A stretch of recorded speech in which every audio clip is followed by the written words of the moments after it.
Yeah, what's good, y'all? Welcome to another episode of Real Talk, where as always, if shit's real, we talk about it.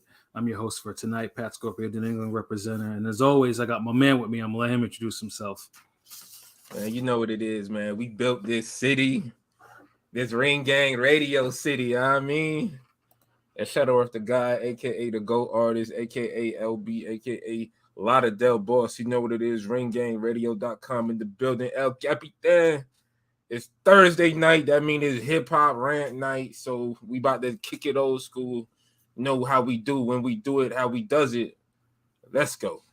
Yes, sir. Ring gang in the house forever and always. And as always, well, he just disappeared. So I got my other man with me. I'm gonna let him introduce himself. Hey, what's fly? Conscious Pirate, the West Coast Avenger, number one contender preparing for liftoff. Dipset Bird Gang, let's fly, baby. Let's get it. Yes, I think sir. about to start rapping. I know, right? I think it's flowing. He was like, let's get it. Nigga had the cadence all on his head and shit, getting ready. Yeah. Like, spit a hot 16 or Double some time shit. flow. And King P will be with us shortly, I'm sure. Yes, and He's- Brother he's King P will be digitizing. he's having a little technical difficulties, but hopefully, as we get into what we about to talk about, you know what I'm saying, like, Anthony Manzano, Pilot looks like he should be a member of the Wu-Tang Clan. Stupid. And salute Deontay Jones. Hey, Deontay, before P comes on, your team about to catch the ass whooping on Sunday. Just to let you know that. So don't hide when I start talking my shit on Monday. You hear? And okay, so P's back. So P, introduce yourself, bro. Yeah, what's good? You already know who this is. Your boy King P, Bodega Box in the building. Ring Gang Radio all day. Let's go. I'm about to throw this Wi-Fi out the bodega. Man, this shit's fucking me up. New Wi-Fi coming soon. This Optimum Wi-Fi is getting banned from the bodega after Saturday. So fuck these niggas. Man, we didn't build this Wi-Fi. We built this city, but we didn't build this Wi-Fi. You built this That's all I Wi-Fi. can say about that. Oh man, I am so glad I got files now. I don't have any of this. I don't have any of these issues. Thank God. Shout out to fiber optic cable. Word up. But nigga Deontay Jones, expose what, nigga? You ain't exposing shit, nigga. Your quarterback is struggled, nigga. Fuck the Cowboys. But Let me that shit for Monday. After the game, like then we could see who could talk shit. Yeah, because I told this nigga, but he's talking shit back. So you know what? I'm gonna save this. All right, time out both of y'all niggas. We'll let y'all go out it Monday. Just make sure you show up. Whoever fucking I'm gonna show up, nigga. Here. I'm gonna be here. Like you're like Pat, nigga, of course. What the fuck? I'm gonna set up the street yard. But Deontay Jones, you gotta show up. Whether it's to eat that humble pie or to talk your shit. Yeah, because I'm pretty sure if the Eagles lose, everyone's gonna talk their shit to me. From wrong with his struggle ass Bears, he's got to say something about this. And I mean, P's cool. P doesn't talk no shit. Neither does Pilot. LB would just talk shit for him last time. I mean, he didn't have to talk LB shit. would just be the apple polishing ass nigga, just to say something, nigga. It's like that's. King P like one of those boxers. I'm like, nigga, just focus on the fight. I'll talk your shit. I mean, people are going to talk shit until the Jets probably get until the Jets get into the Super Bowl. Then I know people probably talk some major. I'm not talking shit unless it's a team I hate. Like fuck the Dolphins. If we beat the Dolphins, I'm talking shit. If we beat the Bills, I'm talking shit. Beat the Patriots, I'm talking shit. Fuck them niggas. Anybody else, it's all good. Fuck them other niggas, cause I'm playing. You do this. That was last week. We back with the old school shit. But yeah, we back with this music shit. Football. We'll keep the football talk to the side for the time being. Because like I said, it's getting interested in football. But this music shit, bro. So and I can't complain since I fucking brought up the damn football talk. Yeah, of course, of course. So y'all play your lotto this week. Facts. So LB, lead us into this discussion, bro. Since you are the brainchild with this, yo. Oh man, I felt like first of all, like the G-Unit topics, the 50 topics, they always do good numbers. They're so polarizing, so compelling, and the music is either going to be hit or miss, classic. It was a whole era. So, but every good group or era has its competition, has its rival, and you know, you could say back then you had D Block, Rough Riders, all of that, you know, as far as groups, you know, Wu-Tang, Boot Camp, Click, but you know, G Unit, their rival movement was Dipset, like Diplomats. Mm-hmm. So, and both albums have a lot of dualities. Each album had one nigga in prison. Facts. You know, facts. They had beef. They had beef after the fact. They had beef after the fact. Each album was spearheaded by the group's leader. Mm-hmm. Each guy ended up having solos that's in the group album. So it's a real cohesive matchup. And then to answer your question, Anthony, salute, what it do, MOB. When you guys were doing this Better Rap Group album, why don't you put Midnight Marauders by? I mean, because me personally, I've never been a fan of them niggas like that. I fucked with them, but like, I ain't gonna front on you, like, and I would have to like usually try to get a rival group from that era that kind of matches their sound or could match the movement they had, and like a De La Soul. Yeah, I don't think 36 Chambers. And just off the top of my head, like, I don't really feel like looking into niggas like that. Because the thing, Tribe Called Quest, they get their flowers all the time too. Like there's this whole thing where like you're not really hip hop enough if you don't fuck with them. Like, rest in peace to Phife, dog, for sure. Now Phife was my nigga. Like, yeah. That Flawless LP. Yeah, now I might fuck with that. Like, I might shine some light on that. I might put that in a battle or something, because that was a little dope solo joint from Phife, R.I.P. But how about Dog would that be era with G? Dog, I mean, they were not in the same era, not even not in the same era. I mean, we wanted that DPG Unit album, of course, but it's funny you put Dog Pound because damn, I was gonna have Mobb Deep and Dog Pound go at it. I already I think I sent it the pad already. If I didn't, I made the image, but it's funny. Let me double check that real quick. Of all images you sent me for the future, no, you have not. I didn't send that. Okay. I made it, but I didn't send it. Like, that was something I had planned. So yeah, but yeah, thanks for the spoiler alert. Shit. Yeah, but it was one that was going to be later on. So, but yeah, back to this shit just to clear that up. But thanks for the interest in the suggestion. Damn, where my nigga King P at? Right here. There you go, like that. What's up? So we're gonna kick it off. We had Diplomatic Immunity 2003. This was a bop. This was an era, and we have G Unit with Beg for Mercy. That came out what year? 03. They both came out 03. Diplomatic Immunity, I believe, came out in what, May? No, Diplomat came out 03. G Unit was 04. No. It came out at the end of 04. On 03. It came out in like November of 03. Oh yeah, Dix, go ahead. Oh, actually, I bootlegged. That's actually right. So I was actually November 14th. He bootlegged. Ironically, November 14th. So like literally almost like 2 weeks. Like, you know. Yeah, because I remember. Diplomatic Immunity came out what, April, May? I think.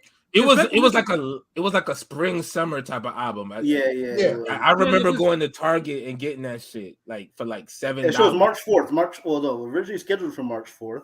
You know, because they moved it up because I think there was because of bootlegging. So March 4th in the bootleg. So March 25th. So March. I remember I had that and the Black Album at the same time. Like I got those two at the same time. Like on some bootlegging shit. So yeah, I had both those shits. So. What they do, Henny God? Yeah. He was in middle school, young ass nigga. I was a grown ass man. Been entering freshman year. I was old now, bro. I was 13 when these albums dropped. I think I was like either 19 or 20. Like I've been out of high school because I think it was this album and the $500,000, The Hustle Don't Stop. Like, but I think that was 2000. It was a whole era. So, but yeah, like these niggas were the rivals at that time. You could put D Block in there as well, as far as like, you know, it's New York crews. They all had albums at that time, all popping. But these guys, and they all ended up beefing with each other, right? Except for Dipset and D Block. Although they end up doing a versus years later. And Dipset got slaughtered in that one. Until Yeah. 120 I millimeters. remember. But that's for another story. I do remember everybody like anticipating the G Unit album off the strength of how great Get Rich was. Everybody was ready for it. Everybody was hyped. Yeah. It was the wave right now. They were G Unit was riding on a high fucking wave, like after 50. The Diplomats had like a street type of the anticipation. Dipset was more for the hood, like. But like Cam, because Cam had dropped the year before. Cam on the Rockefeller had dropped "Come Home with Me," and that was everybody loved. Classic. That was fire. So people was ready for this too. So because a lot of the diplomatic community songs were like on mixtapes too. Like not all of them, but that was the other thing. Some of these songs were on the mixtape. And it's interesting with G Unit. I think a couple of songs on Beg for Mercy were on the mixtapes too. Yeah.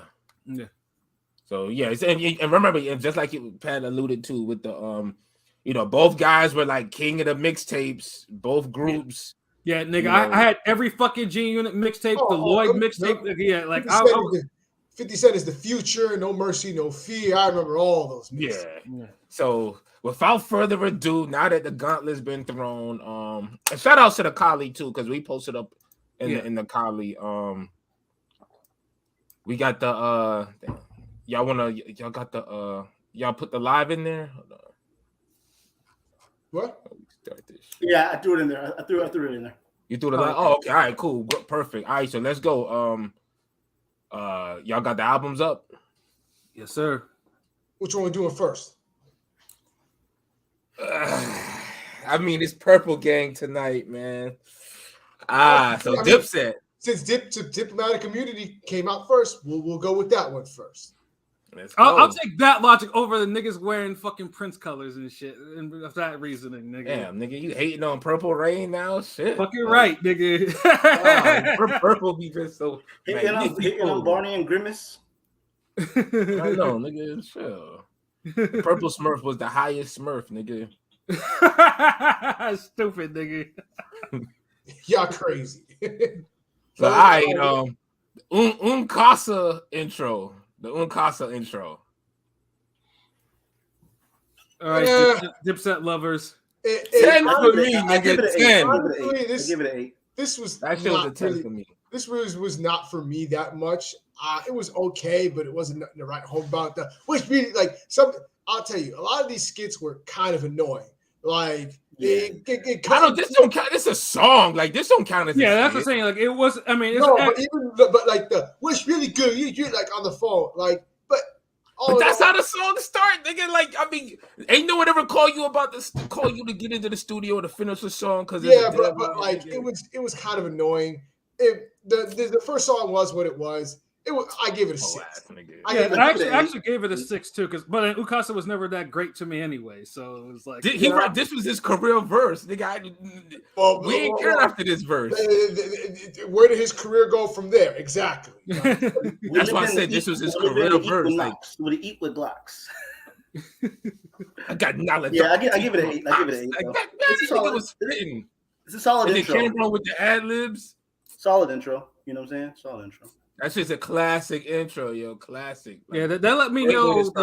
Let me know what I was gonna be. I was in store for listening to this shit 19 years later, nigga. Because you ain't living in the Equinox, nigga. Speak Equinox. Right? I mean, same color as Tropicana. Speakers do the WAP, rims do the Macarena. Like, yeah. It wasn't a whack intro, so it was solid. 8 for me. It is Dipset Rockefeller, like. All right, but yeah, man. So we got an 8, a 10, and 2 6s. Thoughts on Flatline. I don't know what is that, but not familiar with them either. Deontay Jones said he was 6 when this shit dropped. Oh, God damn, young ass nigga. Enjoy your 20s, nigga. yeah, for real. Enjoy the fuck out of them. So I was in my 20s when both these shits dropped, so it's just like, geez. Old niggas. All right, so the next song, G Unit, Beg for Mercy's intro, G-Unit. This was a 10 for me. I love this song. This shit was a 9 for me because 50's verse was a little lazy though. That's what Banks. But that's 50. That's 50 though. It felt like he couldn't catch the beat or some shit. Like that's what I felt like. It just felt like I was like, God damn, like the bars were hitting though. Like wait, hold on, because Buck opened it, right? Young Buck opened it. Yeah. Pause, extra pause for that. But yeah. It was an 8 for me. And then shout out to Tracy Spencer on the hook, man. I love Tracy Spencer back in the day. I loved her then, Henny, you tripping. Cameron had some sick verses on that. I mean, I love Banks. Banks, when I was young, Banks was one of my favorites. But Cam was spitting on. But we'll talk about it. Yeah, but everybody killed this. Like Lloyd Banks ain't mumble as much as he usually do on this one. So yeah, Banks killed that. Buck opened that, with the energy. This was Buck's kind of, yeah. I'll give it a 9 or 10. I'll say it. I'll give it a 9. I'll give it a 9. I gave it a 9. Yeah. I give it an 8. It's up to me. It's one of the better songs on the album. Like, it is though. It is one of the better songs on the album. A great way to start the album out. Yeah. So to me personally, both albums started out great with the intro, and I love a good intro. So that's how like you really got me listening when you get a good intro. So absolutely. Diplomatic Community. We get back to that track number 2. Well, it's the interlude. Yeah, the interlude. Oh, fuck the interlude. Next song. Who am I? 10. It's a 10. I actually gave that an 8 because Joel's. That was a focus. That's one of the few times I actually enjoyed Joel's rhyming. Joel's was focused. I give it a 10. I give it a 10 because the OJ sample, and Jules was spitting crazy on that. He was spitting on that shit. Yeah, he was spitting. That's why I he spitting some real shit, man. He get emotional sometimes. Listen, I mean, it's dope. Think of me. He said, Mom, I just want you to know. Yeah, it's hard. P, what did you give it? I said I gave it an 8. Oh, okay, yeah. 2 8s and a 10 and a what? What'd you give it? I give it a 10. Oh, 10. 2 10s and 2 8s, I think. Oh, okay. All right. G-Unit, Beg for Mercy album now. Yeah, this nigga, popping them things around them. I give this a 9. I love this song. Dude, that was a 10 for me. I'm gonna give it a 10. It's a 7. Oh, I'm gonna give it a 10. I'm gonna give it a 10. Banks' verse killed. Like, Banks killed that. Banks at 50 was spitting on that shit. Like, you serious? And of course, the beat at least wasn't, the typical of the Aftermath era. At least not that much. Yeah, this song it aged well. It's cool. Like, it's like going from the intro to this. It's like a little dip in quality to me. Mm-hmm. Like this should have been a little like maybe a 4th or 5th song, but it's cool. It's cool. I give it a 7. Like it's straight. I don't skip it or nothing. It goes. I'll give it a 10. Yeah. That was absolutely a 10. Like it don't compare to the other songs on here that I feel like are a 10. Mm-hmm. But as a single, I'm like they kind of went hard. It went hard as a single though.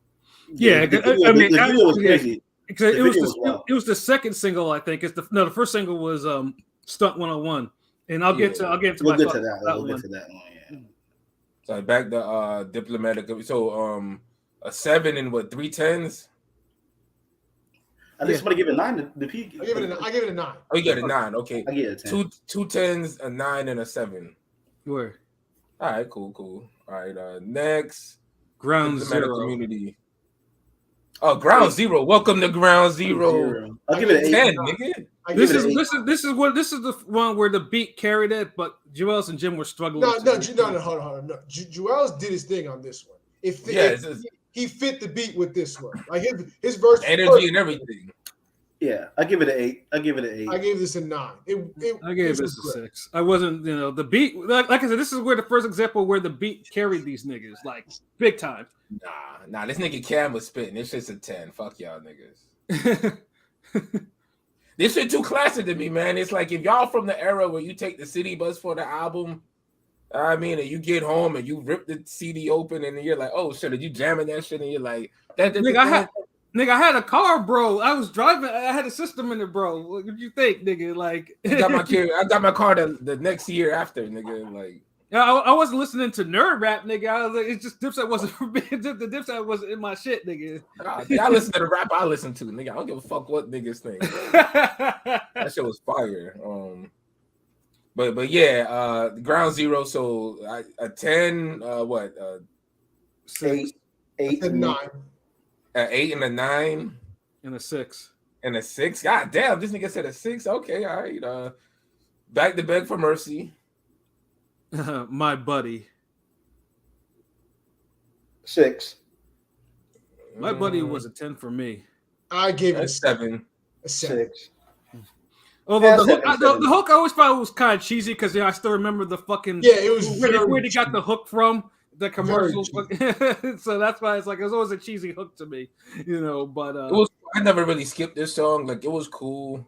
It's a 7 to me. Like it didn't stand out,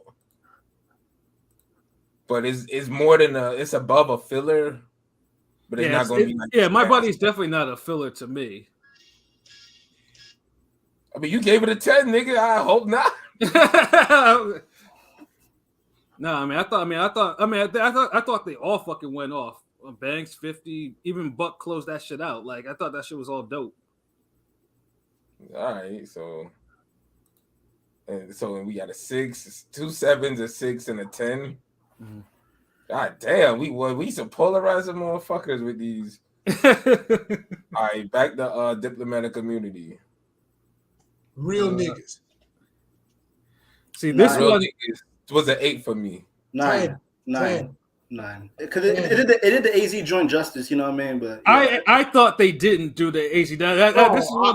This is one of those beats. I was like, oh god damn it, it's just like the AZ joint is too classic. Like that's why I can't give it a 10 because the AZ joint's a 10. I give this a 10 just like I give Mo Money, Mo Murder, Mo Homicide a 10. I give this a 10. Nah, these niggas ain't rap like no fucking 10. Like this shit was like a 6 to me. This was an absolute 6.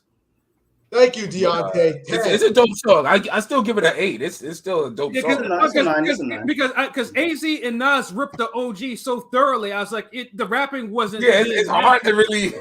Yeah, that's why. That's the only reason why I can't give it a 10 because AZ and Nas is slaughter. Yeah, it's just like the Offset joint with the Busta Rhymes. It's like. Yeah, same. Yeah. Like I could give this a 10. Just like I can give both a 10. Just like I give both versions of what is it? 187 Dre and Snoop and Pun and Joe. I give both versions a 10. I can give that's the rare fucking one where both versions are a 10. I mean, you can really count on one hand where niggas remix songs like that and they're both fucking 10s. Like, yeah, I mean, when Pun went dead in the middle a little did we know that was 10 right there. Nigga, like that was a 10. No one was gonna fucking argue that. Like, come on, nigga, that was a 10 off that shit, nigga. Like, Deontay Jones says, I walked the fashion show and walked up to real niggas. Oh wow, yeah, that's It's kind of pause. It's kind of hard. It's kind of hard though. I ain't gonna lie. Pause. It's kind of hard. Yeah, pause. Okay, Beg for Mercy again. I'm So Hood. I'm So Hood wasn't. I mean, it was short, cool, but wasn't too crazy. I gave it a 7. It was that. I gave it an 8. I give it an 8. 7. Yeah, maybe a 6. Nah, 6 on this one. I'm So Hood was a 6. Yeah, I'm So Hood. I mean, I'm So Hood is almost a filler, but I just can't really put how to actually put it. Like, that's the thing with a lot of the G Unit songs. Like, they like some of them would be fire, and then it'll go through stretches where it's just like it sounds like an Eminem beat. It's like an Eminem production. A lot of some of these shits, man. Some of the nah. I wish Eminem had these beats, nigga. Are you serious? No, I'm saying it's like I'm saying Eminem's production. You know, like how Eminem produces shit. Like you got it like that bland. Well, technically, Eminem did produce this shit. That's true. That is, this has his handiwork on it. But yeah. So what? So 7, like 3 7s and what, an 8? Yeah. God damn, Pilot, you surprising me with some of these scores. You was going on. Be a little generous, but don't worry. It's gonna be. Damn. I've been holding it down. Like, well, damn. All right. Back to Diplomatic Community. So next one. More Than Music. Oh, this a 10, nigga. 10, Easy. 10. 9. Jewels was snapping on this shit. Hated class. Only This first is period. 9. I could relate to Hey, that. niggas are not gonna like my score on this one. It's Of a course 6 not. to me.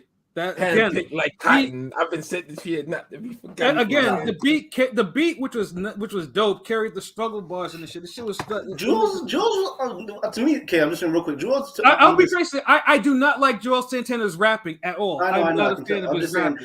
But Jules, we know. We know. I'm just saying, but Jules was rapping pretty good. And I'm not really a big Jewels fan either, but he did his thing on this album. I'm not going to complain about Jewels on this album. This one in his first solo, he rapped pretty good to me. For me, he had like a 2-album prime. Yeah, for me and this man. But yeah, I give it a 10. I was thinking 9, but I give it a 10. Yeah, this a 10, man. The beat is just powerful. I used to play this shit all the time. Like, yeah.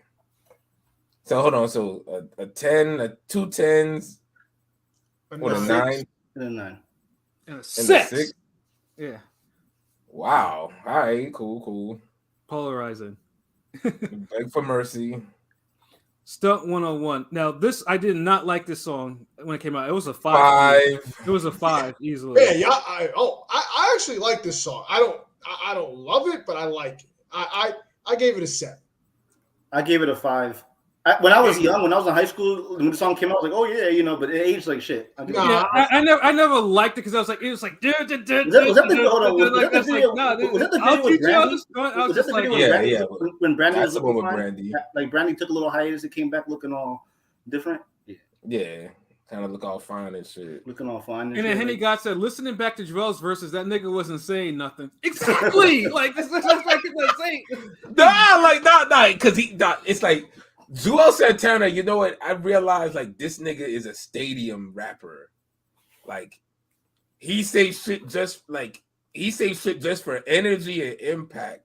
Sometimes it'll be meaningful and thoughtful. Sometimes it won't. But sometimes it was the syrup. It was the scissor talking to that nigga. Like, I'm talking about Prime, Joe, not the other shit you talking about. Not the lean down. Yeah, Jules fell off after a couple of these albums. But yeah.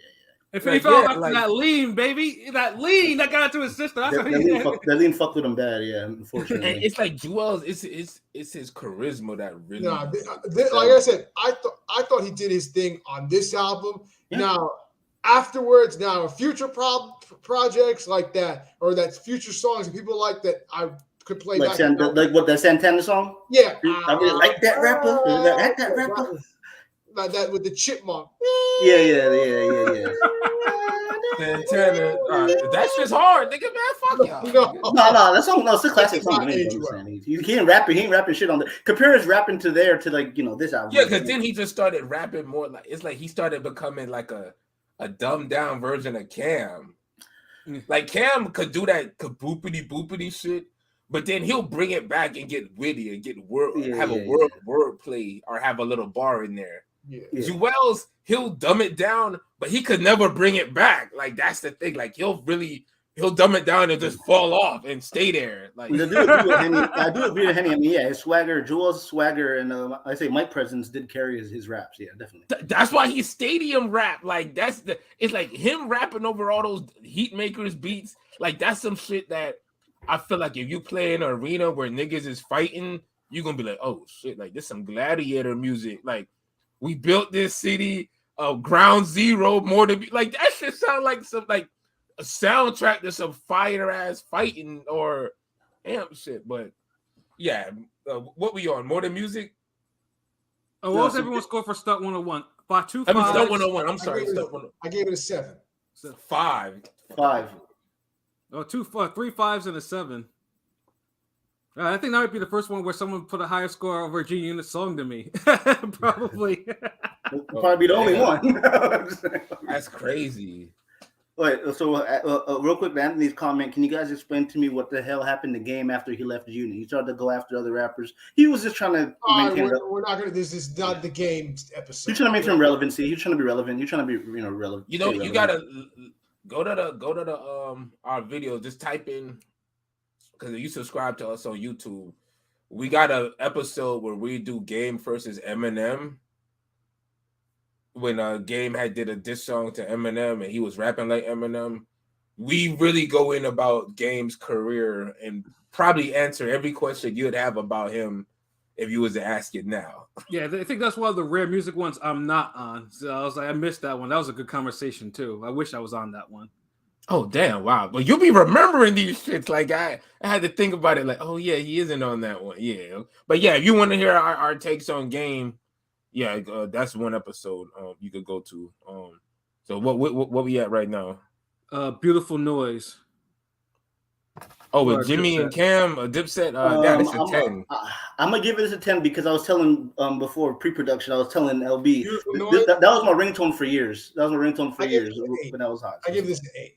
Hey, that was an 8. This was an 8 for me. Jim Jones brought that shit down to me. I thought Jim Jones rapped pretty.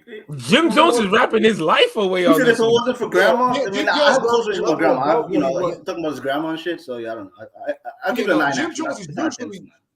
Jim Jones is usually struggle rap. He brought this. He brought it up. Like he brought it better than what he usually does. I give it a 9. Actually, not a 10. It's a 9. Why'd you lower it? You said this wasn't a 10. Why'd you just lower that shit then? Because I forgot Cam's verse. I love Cam, but his verse was kind of like wasn't his best verse in that. I fucked with his verse on that. He killed that shit. Yeah, but the beat was dope. The hook was dope. Just Jim Jones was a little bit too. The hook, you got weed smoking. Jim Jones, I need it in smaller, because that nigga struggled too. Like he's big. Small doses. Yeah, all right. So we have to grade Jim Jones on the curve a little bit. Oh damn, y'all tried. Curve. All right, so a 10, a 9 with an 8. 10, 9, 8. Who's the? I gave it an 8.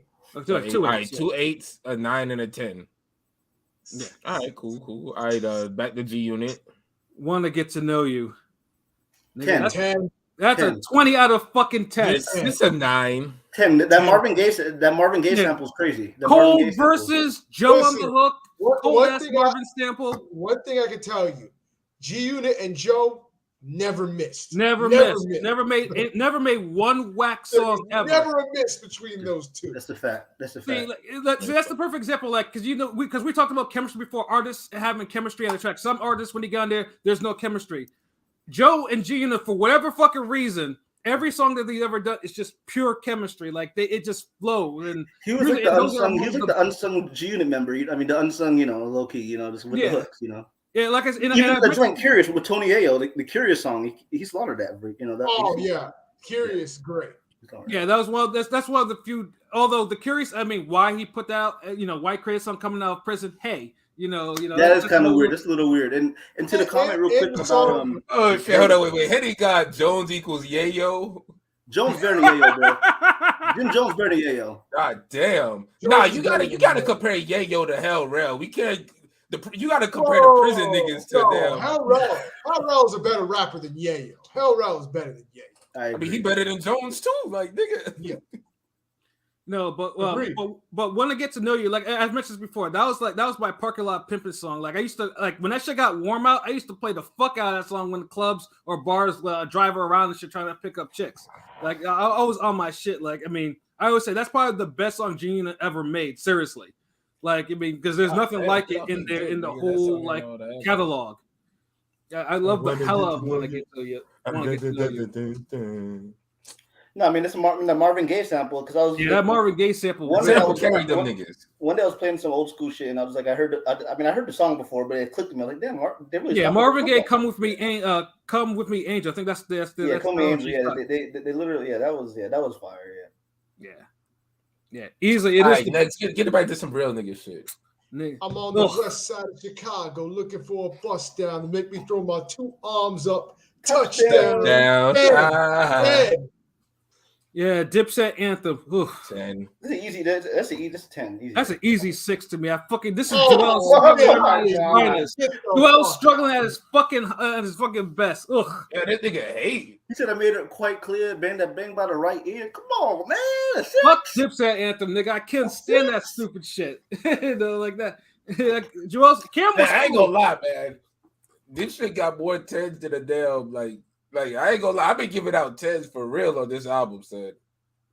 I have not given one. I will petition. We pick a petition to make the Dipset anthem our national anthem. Fuck out of here. This is our national anthem. Fuck out. Yep. You know, like I couldn't. Joel's over the shit was. Oof, God, yeah, this was that. That was like Anthony Manzano gave that a 4. Oh, get out of here, Anthony. Get out of here. How? Oh, but whatever. Everybody has their own music ears. Everybody got their own ears, so whatever. But 4? So what was it? So 6 and 10s, 3 10s. Oh wow. Almost as out of place as your fucking Ice Cube review. Nigga, shut up. I was just about to say that. Oh wow. Hey. The light skinning is light skinning tonight, man. Yeah, no, I mean, Dipset Anthem was the lead single off this shit, right? Yeah, it was the lead single. Yes, it was. Yeah, okay. Yeah, but the beat, I mean, honestly, a better rapper would have made better use of that beat. Joel's was not it to me. All that stutter rapping that he was fucking doing, you know, nah. Like, you know. You was mad because, you know, Cam took over the rock. I know that line made Bleak hot. Yeah, and made Jay for Cam for taking over the rock. And it made Jay mad, and it did low key, you know, come into play with Jay and Dame Dash actually splitting too, because Dame was fucking with Cam and Jay was not. But the song was hot, but it was true. Like I felt like they had more of a movement on Rockefeller than anybody else did. Yeah, State property was there, but they ain't feel like a movement. Yeah, I mean, like literally, niggas spitting. I grew up like middle school, high school in Hawaii. There's like a gang called Purple City. You know what I'm saying? Like niggas were wearing purple and pink. You know what I'm saying? Like that. It was that serious from New York all the way to Hawaii. That was Dipset's influence. I don't know. Weird. Yeah, I mean, the Dipset influence, because I mean, niggas, Cam had niggas rocking pink, so I mean, that's not out of the question. Niggas was like on that Purple City shit, nigga, like, you know, yeah. Dipset had niggas dressing real weird back then. I'm not as weird as the G Unit tanks though, but close enough. Yeah, fucking G Unit brassiere, nigga. I never owned any. I never owned any G Unit clothing because every time I did, because it was always some. I remember in the pictures, I always see some white cat looking corny as fuck, looking like Jamie Kennedy and shit like that. Looking. I mean, we had Fat Farm Rockaway, some Sean John, but never no G Unit wear. Yeah, that shit looked tacky as fuck. I didn't have any G Unit shit. Nigga, we just had white tees and reeds down here.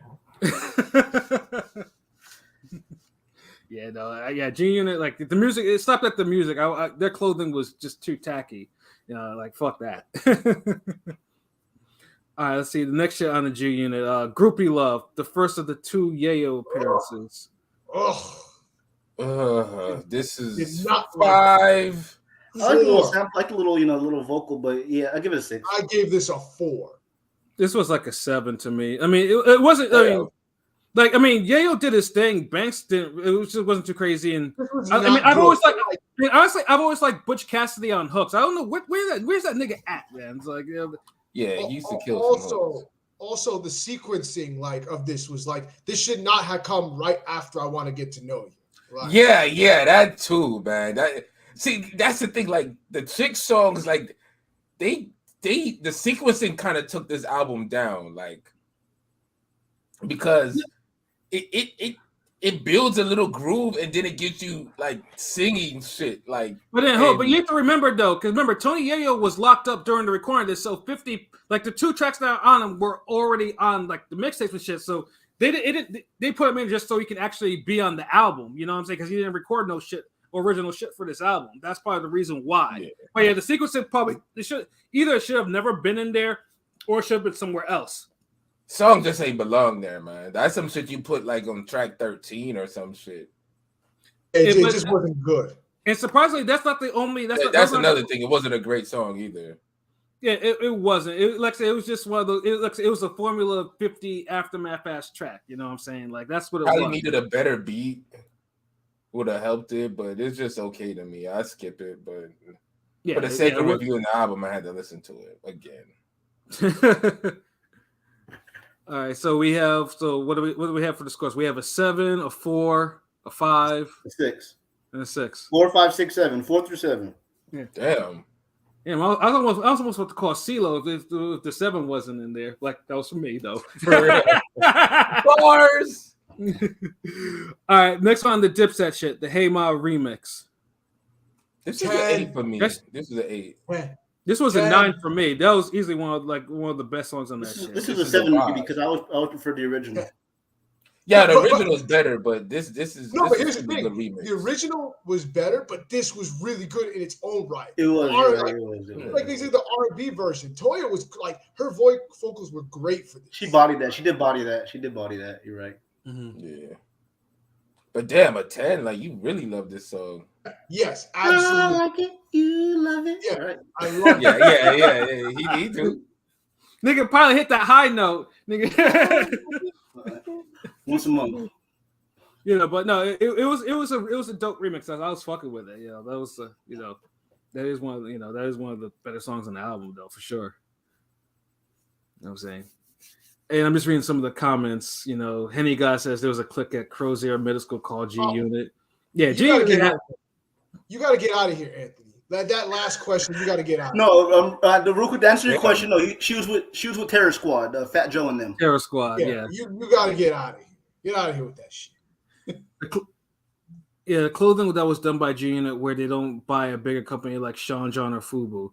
Sean John low key did have some stuff. I had Sean John for sure. Well, G Unit was a part of. Remember, G Unit was 50 Cent had the Reebok deal, which probably to G Unit, right? If I'm not mistaken. But I was growing out of Reeboks. Yeah, me too. Yeah. Right.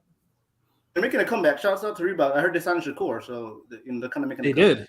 So, yeah, salute. Yeah, but they if Reebok's making a comeback, what the fuck was Fila doing? Man, I haven't paid attention to Fila since the Jerry Stackhouse used to be on them. Since Grant Hill. I had some fire ass feelings last year though. Shit. And my boxing bag was Fila too, but I got a new one that's Adidas. So. Damn, Fila had boxing bags. That's new to me. Shit. I mean, Fila was just on some like player shit, nigga. Like y'all just don't know. Like Florida niggas, we different down here. We know this. All right, next song. Damn. All right, we go back to the G Unit. Better Ask Somebody. Better ask somebody. I'll give it a 6. This was an 8 to me. The beat was a little goofy to me, but the verses were dope. So, like, It's 6. 6. So is it 3? So 3 6s and 8? What probably did you say 6? 6. Yeah, give it a 6. Okay, yeah, 3 6s and an 8. 3 6s like DJ Paul and Juicy J. Okay, I was waiting for the bar, nigga. Let's see, Rob D. This one's up there at 9. Oh, you love that? Wow, song? damn. Wait, hold on. What record? Couldn't hear it. What record? Better Ask Somebody. Oh, my fault. Yeah, 6. I thought that went to the next one. My bad. And then it's cool, but it's not a standout joint to me. That's all. It's not, but like I said, it was like I said, it was like if the beat was a little better, because I probably would have probably got a little bit of a higher score than 8. But I did like it. So let's see, next one. No, Hell, that was the interlude. So This Is What I Do. I mean, he did rap on that, but okay, I get it. Are we gonna rate that? I mean, because since there's no beat, I can't rate it. No. Let's skip that one. Let's skip that one. I think, yeah. But he did rap on "This Is What I Do," though. This is what I do. I like. This Is What I Do is hot. That's like an 8. I'm giving out samples. To me, that whole rhyme scheme, I'm giving out samples. Go try is terrific. I'll give it a 9 off that. Yeah. Hell Row be spitting. Yeah, this was an 8. Well, 3 8s and giving out samples. Go ahead and try it. That's terrific. That's this nigga pilot just saying. He said that's just going through his head right now. That shit. All right, so 3 8s and a 9. Word. Cool, yeah. All right, next one, Footprints for G Unit. That shit was a 10 for me. I thought that shit was hard. This was the Young Buck joint, right? Yeah, yes, sir. Yeah, the Young Point show. Yeah, Young Buck. Yeah, the beat, the vocal sample, the hook was dope. Yeah, Buck shined on that shit. Like that was. I'll give it an 8. It's like a 7, 8 for me. I'm kind of like. I give it a 7. It's 7, man. 7. It's an 8 for me. A 7, 2 8s, and a 10.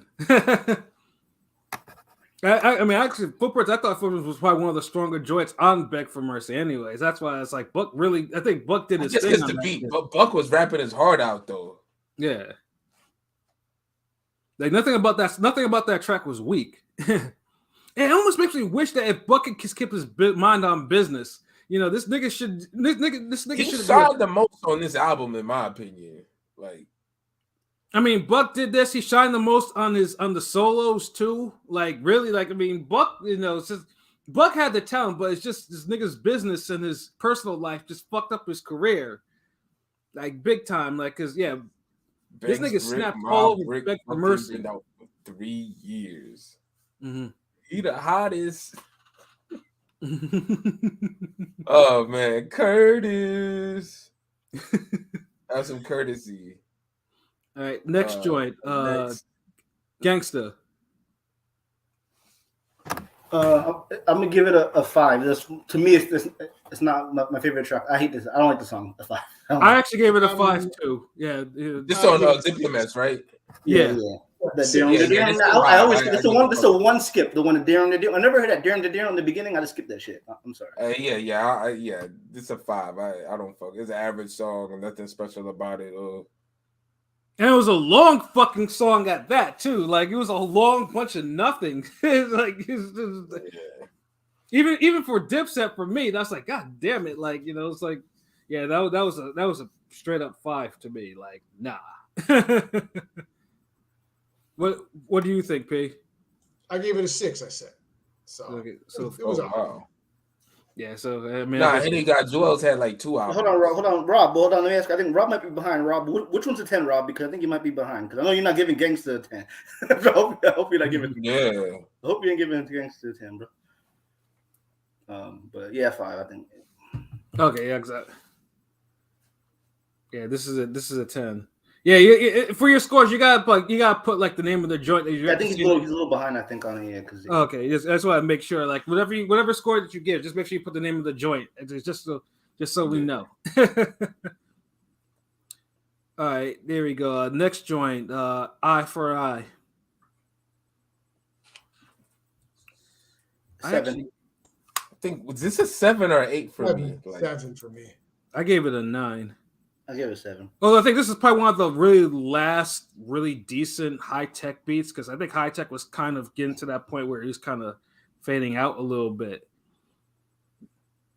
But all three of them were spinning on that shit though. So like, I mean, yeah, this was a 7. Yeah, so Eye for an Eye. But yeah, this is where you could tell this is where you get to the part of the album where you could tell some of the aftermath era shit was coming into play. But I had no problem with Eye for an Eye though. That shit was dope.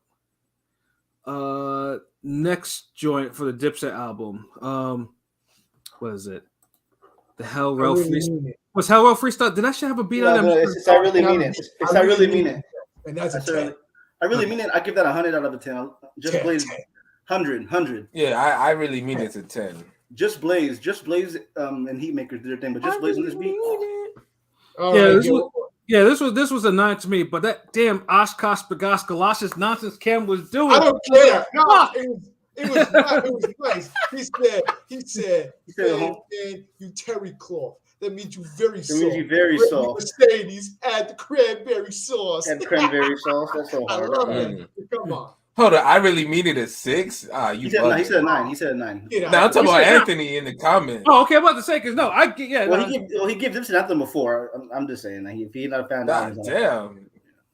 Y'all wilding on that. But all right, so we got it. What 9 and 3 10s? Anthony, you terry cloth. Oh man. So crying like Ricky, pissy little baby. Mom on the couch crying and shit. Yeah, he killed that shit. All right, next song, and again, this is not one of my favorites either. Smile. What? 10. No, it's a 10. 10. It's a 10. Easy 10. It's a 10. Hold on, with this the Lloyd Banks joint, right? Yeah. Busy, you smile. Whenever you know Yeah. Yo, fucking Smile is like classic. That's like that might be a 9. That's a 9. That's a 10. That's a 10. To me, Lloyd Banks is one of the best lady cut rappers of the generation. I put this on in the car for the ladies. Oh, they all. It's a classic. I mean, Lloyd Banks, when it comes to like in that era, Lloyd Banks, Fabulous, like those two, when it came to the lady cuts, they killed it every time. To me, we don't have. What did you have this as? Me? I have it at 7, bro. Wow. Yes. Honestly, this was like one of those anything less than an 8. But wow, you got the. I'm surprised. This is the thing. Pat always surprised me because he'll be the one that champions the album. But all the good songs that every normal person like, he think they're average. Nigga, I said Smile. Smile is. There's plenty of Smile. Like when you have Want to Get to Know You on this shit, bro. It's just like, come on, bro. Like Want to Get to Know You is fire too. Nah, Smile is my shit. It's a 10. Lloyd Banks bodied it. I remember the little video when he's a little kid and shit, getting bullied and then becomes a hustler. Yeah, this is a 10. Yeah, I mean, like I say, it was the Formula song. Like I get it, but just like, like I mean, this is me listening to it. Like I play this for my girl. I think that's a little older, so because this was like me and King P's like high school, middle school, sending the girl the track record. You know what I'm saying? Oh no, I feel the songs just like y'all, so I don't know. Yeah, true. You might have been fresh out of high school. This nigga LB wasn't. I'm pretty sure he was drinking or he was close to legal drinking age when this shit came out. Like but it was still the bop, nigga. Like it's a great song. Yeah, I play that song every so often and play it through. I mean, yeah. Yeah, I mean, all right, next, man. This nigga Pat. This nigga said, this nigga Pat. My love.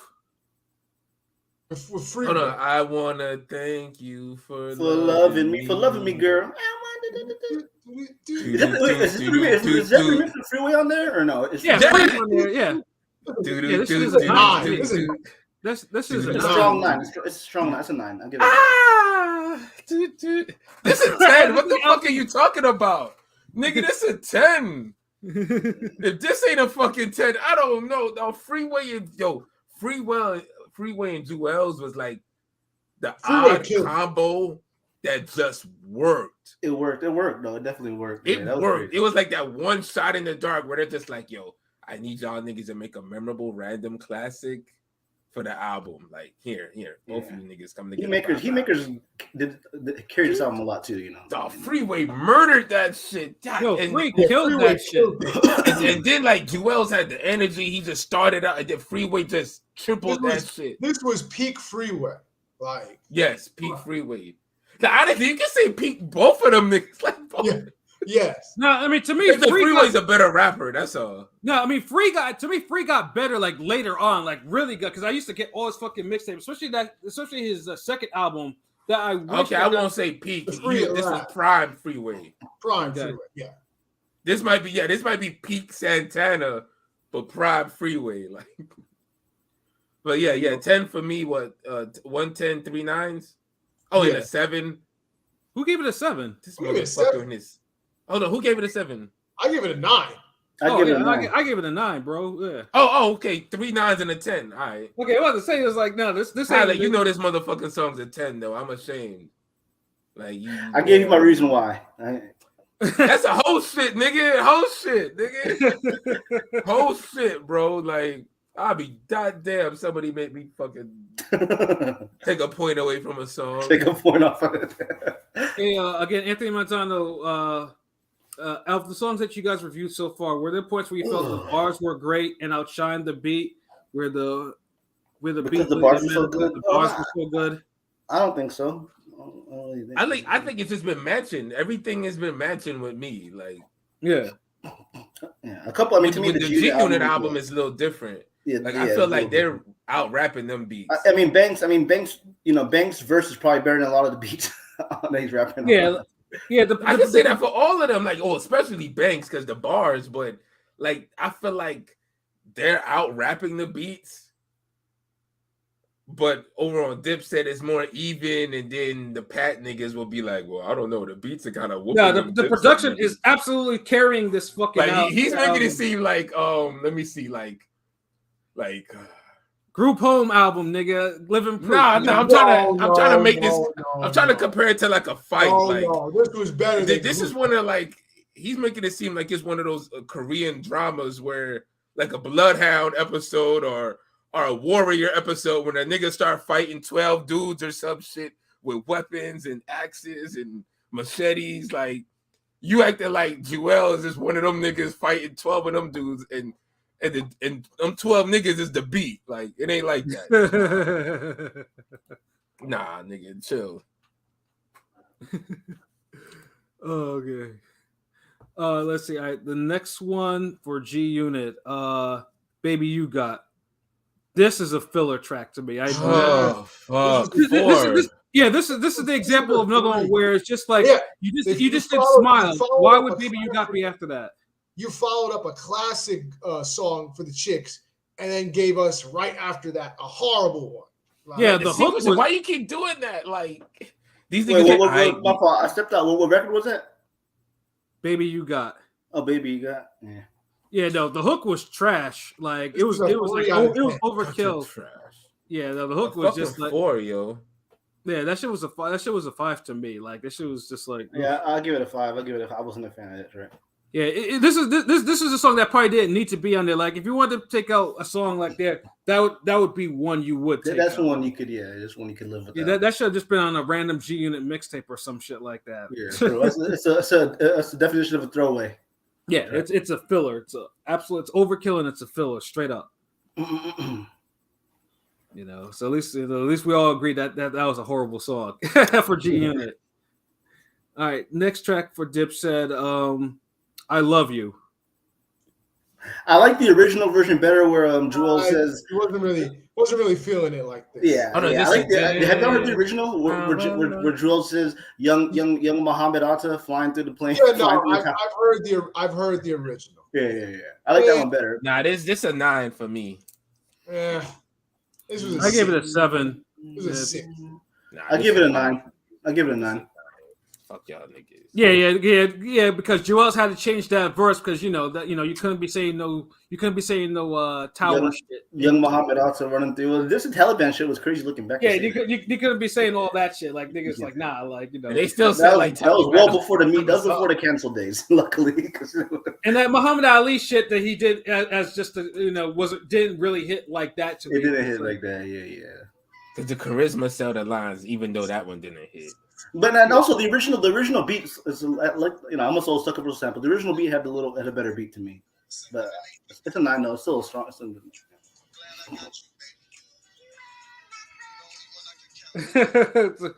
playing that?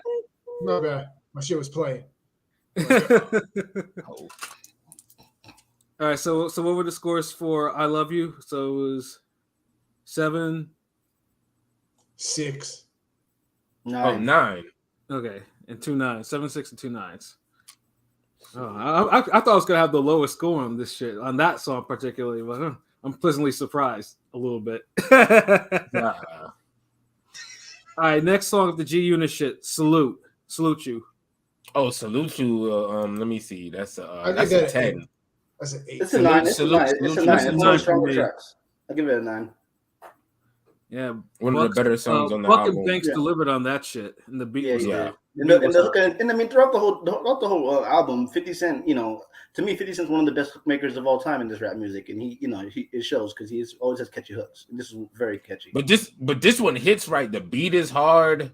Mm-hmm. The rapping's good. The hook is right. Like they needed more songs like this. Like like it just takes so long for them dudes to come together and pause. Mm-hmm. Oh, what it do?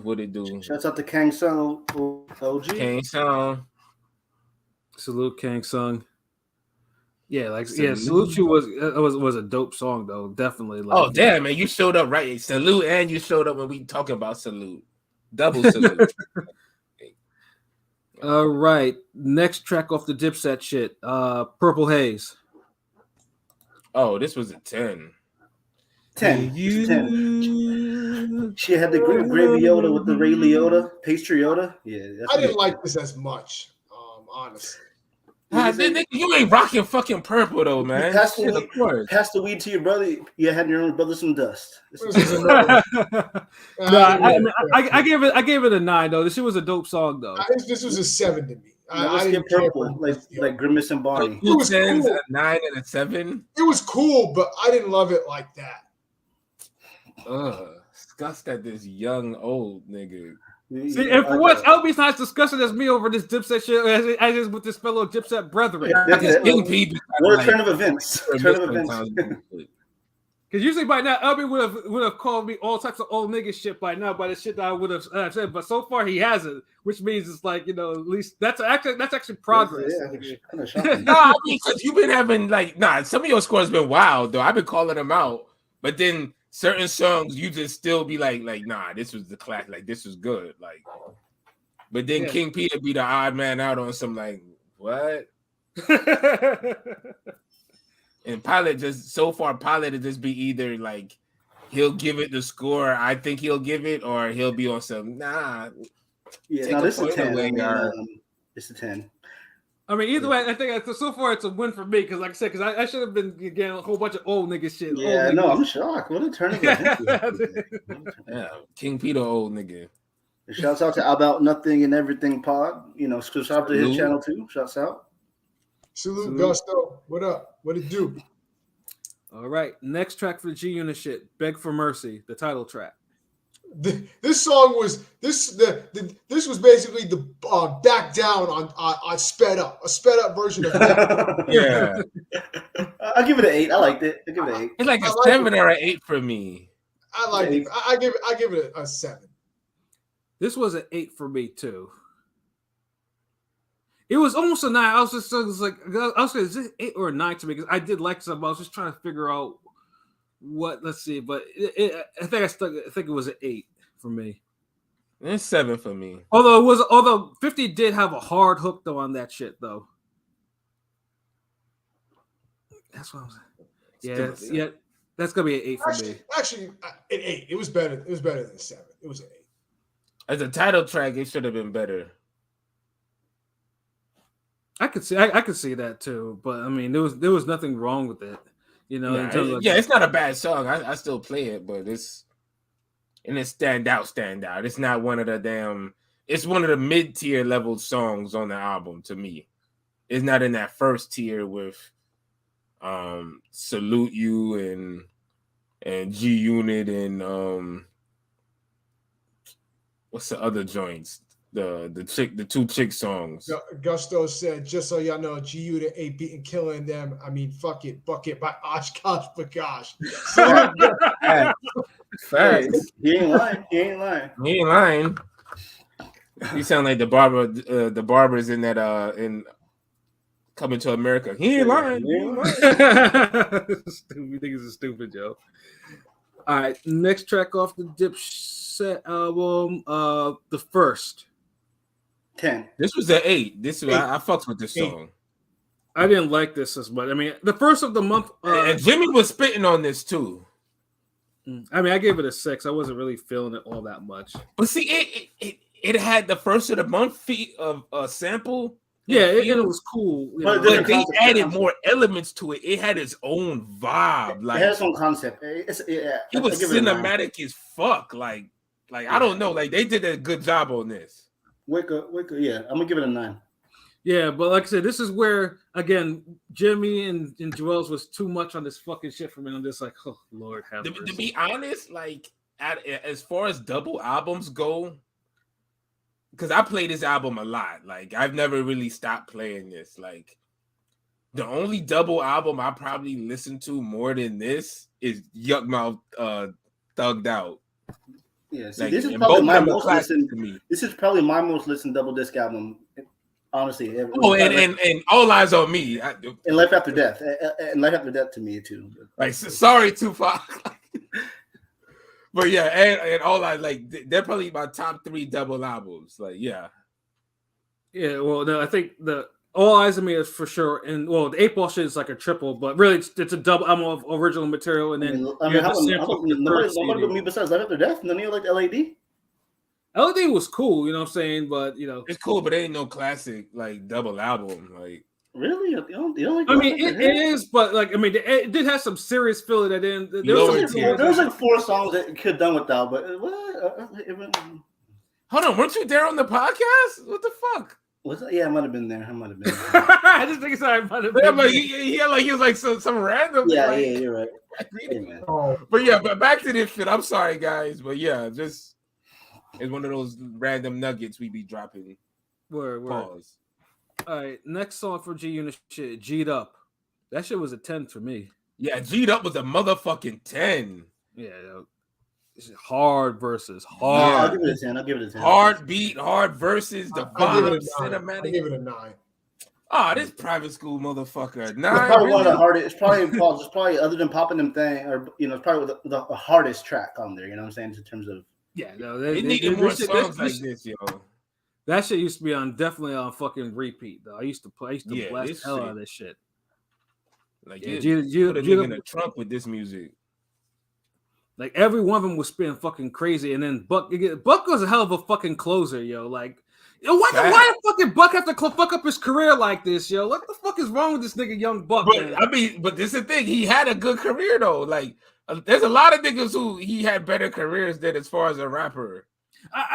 Music. This nigga's a punchline now, bro. Like this is shit that, like, I mean, he's a punchline. That's how it ended, but I'm just saying. Yeah, it just seemed like because I mean, see that's what makes me mad because dude during when G was popping, dude was really that he was really the carrying, like when Yayo came back, it kind of threw off the chemistry a little bit because like I said, but when it was Banks, him, and 50, like, you know, this shit was like this shit was dope. Like, yeah, this that's why I said, you know, this nigga Young Buck is crying in videos and falling off bikes on World Star videos, and that shit was funny. I ain't gonna lie, but I don't like to laugh at me. Cause like I'm one of these niggas. I rode my bike into the pool by accident one day, so like I don't try to like clown niggas for. I know that sounds weird. Yeah, like it was a whole big deal. But nigga, you must have smoked something like real wild that. Nah, I was like maybe 10 or 12 years old or some shit. Oh damn. Yeah, that's what makes it so like like. Yeah, so you was just a bad young shorty back then, nigga. Like you was just like. I'm one of those niggas who took a long time to learn how to ride a bike. I'll just say that. Like. Oh, good. I ain't gonna leave you alone. Me too. I ain't gonna leave you alone. Me too. I mean, I crashed into a truck when I was trying to learn how to ride a bike. So you know, that's a it was painful. Crashed into a Buick, but it was parked though. God damn, yo. All right, let's see. All right, so hold on. What number are we on, man? My bad, y'all niggas. All right, so for Diplomats, let me go back to the track list. Santana the Great. Ugh. God, this was 4. That was a 4. Yeah, I give it a 5. Might even be a 3. What? This was like a 6 for me. No, you know, wait, hold on. Santana the Great. No, wait, that beat was hard. This was like a 7. Like this, I like this. It was an 8 to me. That shit was trash. Like, yeah, because this honestly, it wasn't his best solo song, but it was still good. Like I fucked with this. Like yeah, this was a 7. I fucked with this. You know, that was just. I couldn't stand. I was like, oh yeah, this was. This song and Gangsta I could do without, and I love this album. But yeah, 5. Nah, this was better than Gangsta. Get the fuck out of here. They're both there. Yeah. Yes, agreed. Right, that's why let this nigga get a credential down here so I can fight this nigga, Pat. Yeah, go to the damn Robisi Ramirez fight, nigga, please. That fight kind of bad. This nigga said not on your calendar. What the fuck? It's kind of a mid fight, but yeah, you're right. What we got next? All right, next for G Unit, Lay You Down. This shit was a 9 for me. 7. Hold on, Lay You Down. That's the one he's singing and shit. Like a fucking this weak ass shit. Lay you down was like a 6, maybe a 5. I don't think he was singing that much. You talking about the hook, like Of course, yeah. I couldn't stand. I mean, I don't think it was one of the annoying singing hooks, nigga. Because on my notes I'd say sing song hook, but I didn't think that was one of them, nigga. Like I fucked with the hook. Like shit was simple, at least for him. Like it wasn't, 50 was trying to, thinking that he can do something. I thought it was simple enough. I was like, okay, this is straight. That shit was. I'd give it a 6. And again though, Buck snapped on this shit. He did. Buck did. Buck kind of low key saved the song. Yeah. I'm gonna be honest. Yeah, no, but lay it down. Like I thought this was I thought that was a really super dope song though. But yeah, I didn't think 50 was singing that much on his hook. Where it was just like I had mentioned, I was like, it's more simple than usually what he usually does. But yeah, no, yeah, Buck killed this song. And 50 did his thing, like 50 was actually spitting on this one shit too. So it's like, I think Lloyd's was the only shit that I wasn't really fucking with all that much. We couldn't catch a beat or some shit.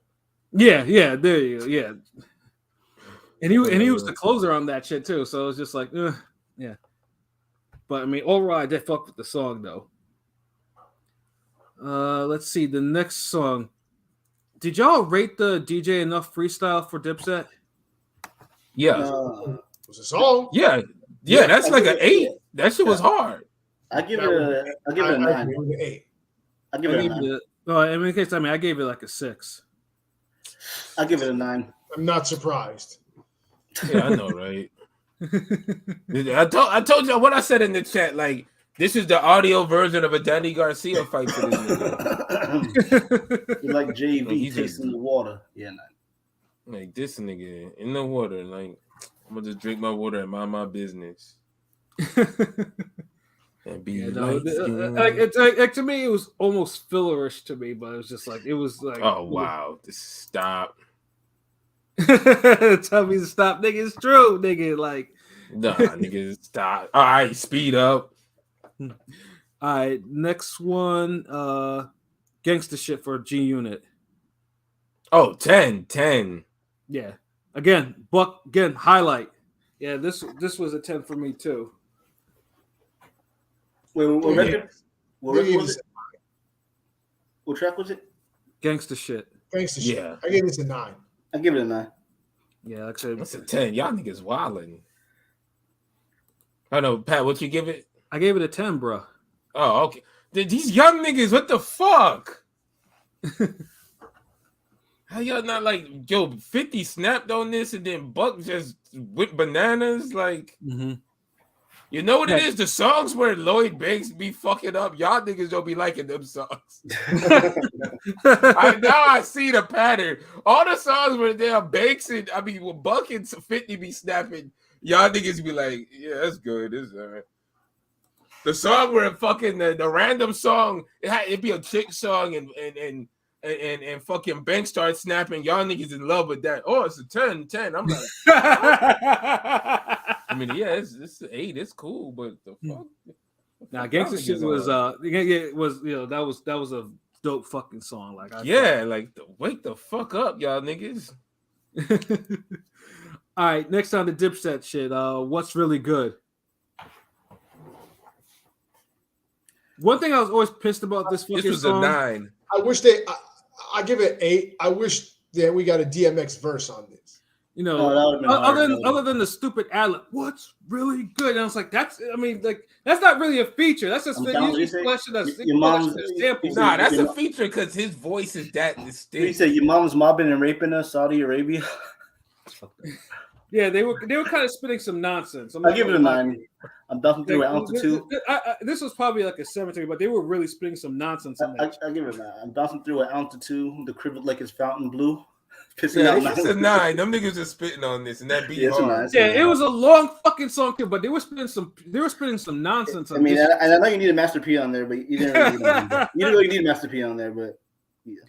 Oh, hold on, that's the wrong. What song are you talking about? The about it.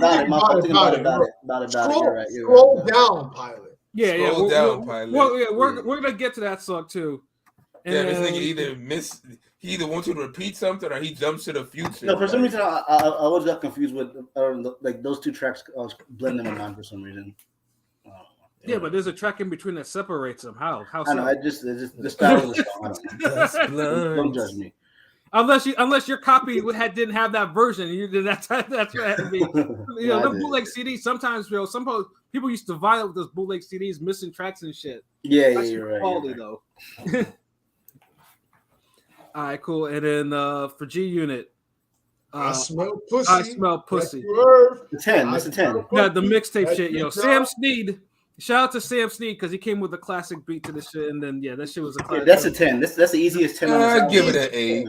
Easy 10. Oh, get out of here. It was a 10 to me. It's an 8 now because it's like the original when he's dissing the nigga is different. Like. Hey, yo, Irv, your mama got a thing for me. that was like, I mean, like, it's a 10. The beat is hard though, but it's an 8. Like, the fuck? What's that, Ja? Nigga, gangster shit is a fucking 10, and y'all hoes gave it a 9. They were able to. Damn, see, what did I say? Look, all the songs about bitches, these niggas is jumping out the window. 10.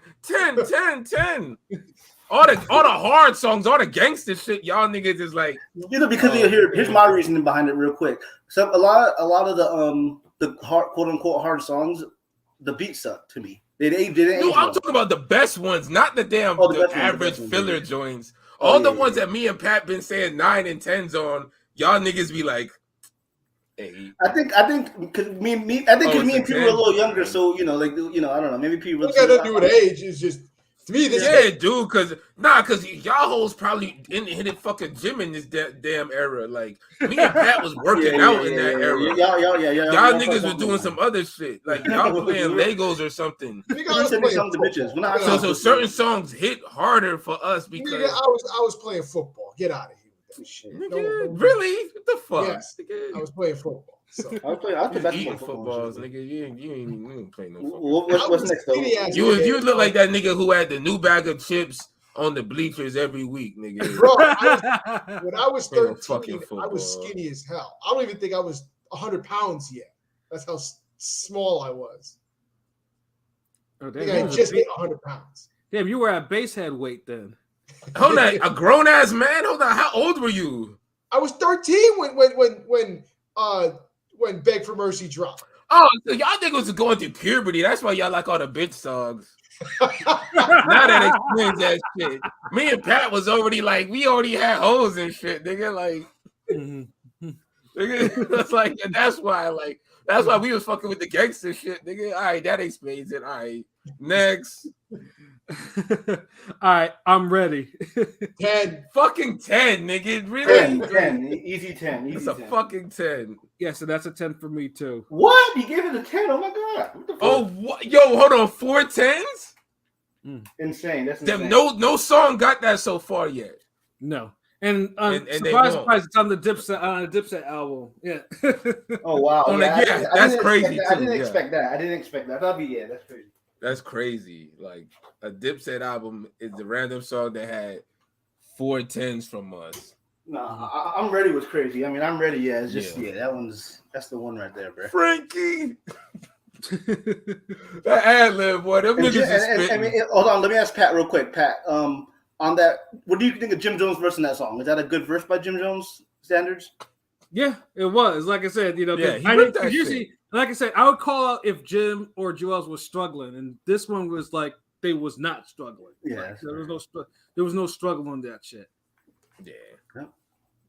All right, good job. All right. Next. I think because there was one more. Until I collapsed freestyle. Yeah, until I collapsed freestyle. Yeah, I mean, that was the first and it was short, so like that was like a 7. That's a 7. I give it an 8. I like because when I first heard it, I heard it with the whole song with Eminem and shit. So yeah. Yeah, I mean, it was a 6. It was just, to me, it was just filler, and it was just kind of short. It was just like, it was like, it could have probably built up into something, and then after it was just like, that was just it. I'm like, Yeah, you know what a 6 you should just add the whole song on there. I don't know why he just did this. That was kind of weird.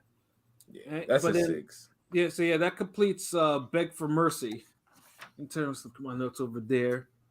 And then we still got about 3 more tracks to go for Dipset. Yeah, 2 of them.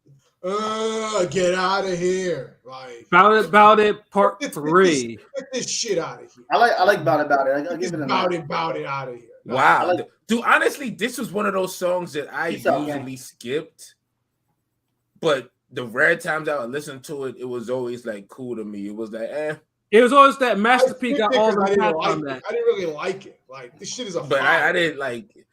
And the thing is, like, I already kind of grew up on the original Bout It. This is another one of those songs where we talked about where it didn't fit. Yeah, I don't think it fit either like that either. But it was at the right place in the album, though. But you have to remember toward the end. But you have to remember this was the era where East Coast cats were kind of chasing different sounds, especially the South sound. And why not have Master P on the shit? This is one because Dipset was really one. You were like 5 years too late with this, like. Yeah, and it was like the slang already kind of stopped because dude, everybody used to say "bout it" down here, like. Yeah, he tried to bring it back, so I get it. He had a video, but yeah, he did have a video for that shit, huh? I remember. Yeah, they had the fatigues and shit. I think there's record. Had the jerseys. Master P was in. It looked like he was in Harlem. You know what I'm saying? He was doing the. Yeah, I think that was that record part, like. Yeah. But yeah, like this song was like a 7 for me. Like it's. I thought Cameron body that. This is a 5 to me. I mean, Cameron did spit a good verse. This out of like he killed that shit. Master P still killed. I mean, he killed it. Like I thought he got all of them. And Master P verse wasn't even bad actually. Like that was actually a good verse for Master P standards. Yeah. Like nowhere near like my favorite Master P verse. Yeah, neither I get it. Dipset was probably chasing a Southern audience by that time, so I get it why it was on there. So yeah, but I mean, you think about it. Lil Wayne, got popular hanging with Dipset, so reciprocated. Yeah. Right, so, next track. So that was a 7. Yeah, this one should have been 5. the ending. Should have ended right now. Hold on, what you have the Bout It song, Pat? 6. A 6 and Pilot at a 9? 8. An 8. Okay. 7. Wait, 5, 6, 7, 8. Damn. Mm-hmm. All right. Okay. Cool. All right. Next song, Built This City. 10. Should have been the ending. Should have been 10. And both versions are a 10 for me. I know some people like the Hell. I like the fact that they put Hell Rel on the album. That's an extra song for him. The Hell Rel verse was dope. He kills it, but dude, the original with Cam spitting and the beat change up halfway in his verse was fire. No, that shit was fire too, but that ain't on this album. I'm judging the one that's on this album. Yeah. That's what I'm saying. I'm just saying, like, I'm saying both versions to me are a 10. Like, it's rare that you see like a mixtape version is the same level as the one they gave the album. Usually there'll be like a mixtape version original and niggas will be like, yo, that shit's better than the one they put on the album. Mm-hmm. But for this one, I can't say that because as much as I like Cam verse on that OG, Hell Rel had a hard ass verse. And it's like I like how they transitioned it where Cameron just finished it. So like excellent song, like a 10. Yeah, no, the show was a 9 to me. But Joel's was still struggling to me on this shit though. Yeah, I love that shit where he was just like, we was gonna let you live until you threw punches. Now we got to get critical and we got to get rid of you. Killed that shit. We the most talked about, the most popular. We the by the code, we the Dipset Mafia. You never know like, who's watching. Hell Rel fucking snapped on that. Hell killed that. Like we can't. He said we can't. Our enemies can't rest in peace. We shoot their funerals up. CLK Garage looked like Alphabet City, and I'm a hustler. I put cracks in communities. Like, we got diplomatic community. Oh shit! That motherfucking nigga with the Black Dynamite bar. Before Black Dynamite. But Cameron, I sell crack to the community. I put cracks into the communities. But Killer Cam, I sell drugs to the community. Killer. But Oh, Pete, man. you're right though. This that should have ended this album, and then you have "Let's Go," which this was a horrible waste of a great classic single. Let's Go was like an 8 for me. That was that like shit, a that shit was a 4. That shit was Yeah. Just cut that in half. It's more like a 4. It's a 4. that shit was a 4. That's where we agree. This is a 4. That shit was filler. It should have like, ended the album though. It should have been even for a Dipset album. That shit was filler. Like like. No, I usually vibe to it. It's like the last song. It's like it changes the whole mood completely. It's the like, you put on your watch. You about to get out. You about to leave the house right now because you're not gonna leave during we built this city. So it's like the walk. It's like the closeout bout for me. You leave right after. I get ready. I'm getting ready while I'm listening to this, and then once it's off, Nigga. Look, nigga. We get ready different.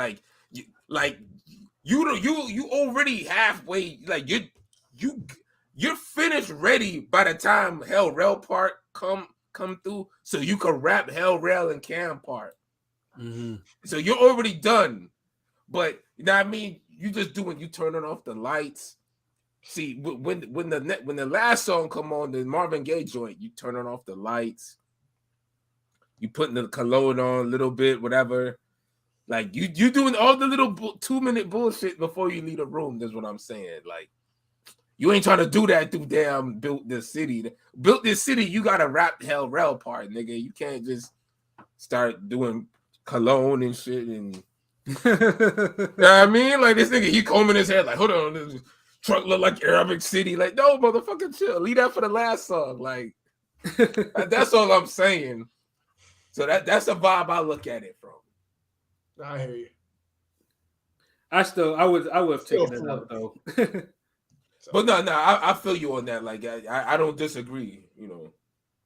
But Pilot, what you had gave it? Oh, this nigga stepped away for this nigga stepping away ass nigga.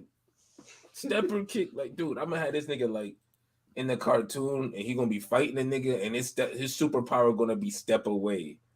Like the nigga gonna try to be swinging on him and he's like, yo, man, I got something else I need to do, nigga. Hold on, step away. And the nigga gonna be like, the dude he fighting gonna be like, what the fuck? Hold on, like, where'd he go?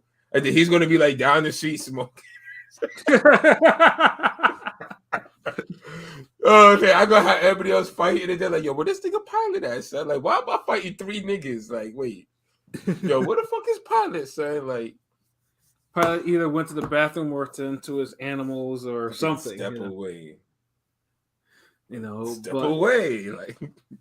But like I said, in terms of these two albums, like one thing it's clear that both these albums are probably like era classics. Like these albums define like an era in hip hop and time shit like that. Like, man, the G-Unit shit wasn't no fucking classic, nigga. It did define an era, though. It wasn't a classic, but it was a moment in time for sure. It was a big moment. Yeah, in time. But it definitely wasn't a fall because that shit went like 2-3 times plus. So it definitely continued their momentum. Now it was an above average album. Like, all right, 1 through 10, what you give the G-Unit album? Beg for Mercy. If I had to give it now, it's probably maybe around 8 or so. No, I'm talking about all time. Like when you first heard it, like when I first heard it, even till now, like overall, all time, that's what you were rating it as. Like then, if it was fire back then, it's fire now. Like, what's your? Yeah, I mean, I told you I love that shit. Like I love that album back then. Like there was no. So back then, would you say it's a classic, a 10? Probably, yeah, because and probably just off a couple of the songs, because like I said, there was like I want to get to I thought, because I mean the singles all hit, like except Stunt 101 wasn't my favorite. I couldn't fuck with that shit. All right, so the album, so Beg for Mercy is a 10 for you. All right. Yeah, it was a 10 when it came out. Hell yeah, I love that shit. Yeah, so that's the score we giving it though. Like, okay, I didn't know. It ain't now. I give it an 8. I give it an 8 overall. Beg for Mercy, 8. And I can see Beg for Mercy being an 8. I'm looking at it more like a 7, 8. Like it got some joints on there I fuck with. But overall, a 7 is dope. So yeah, I give it a 7. Beg for Mercy was a 7 to me. P, what about like it's not one of those albums where I had a majority of it I replayed. Like it had maybe 5 songs I always went back to. I give it an 8. I give it an 8. Like, I mean, to me, Beg for Mercy was probably a more polished G Unit mixtape at the time. I mean, because to me, and it might be controversial to say it did have more replayability factor than Get Rich or Die Trying at the time. Like, it might. They were trying to chase too many hits sometimes. It's like, and the sequencing. So I could understand an 8 though. So I don't think y'all jumping out the window. But me personally, a 7. But a few things it could have changed or knocked off, it'll kind of been an 8 for me. But yeah. So Diplomatic Community. A strong 9. I mean, y'all know I didn't like this shit. I didn't like. Hey, say what's his score, bro? I mean, I thought the shit was like it was a 5, and that was mostly because the beats carried it. The beats. Hold on, real quick. The scores you gave, it seemed like it'd be higher than a 5. Back then. Okay. Yeah, if it was now, it would probably go up. But back then, I was like, it was just beats because it was just the Heatmaker production shit was crazy. Like, because like my niggas used to drive around with this shit all fucking. I just never understand the back then, and it's like your rating is your rating, nigga. Like, yeah.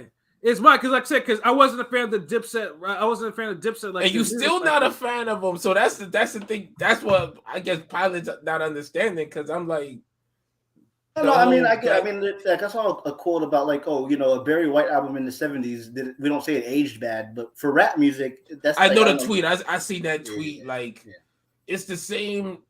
Like, because okay, when people say music it transcends. Some shit sounds timeless.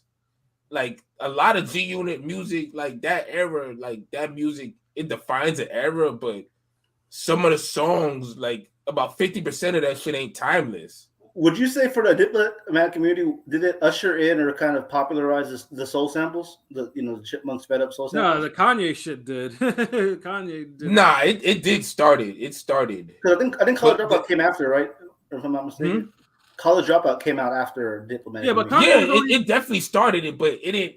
It ushered it in. I feel like it ushered it in. It ushered it in. Yeah, it did start it. Yeah, like it just. By the time Kanye came, that's when Kanye took it over to the next level. It got a little more commercialized. Well, I mean, Blueprint, 01, Blueprint, and the Ghostface. And then AZ, Ghostface, Supreme Clientele. Like 01, when Supreme Clientele and Blueprint came out, that's when it kind of started it. That soul samples. Right?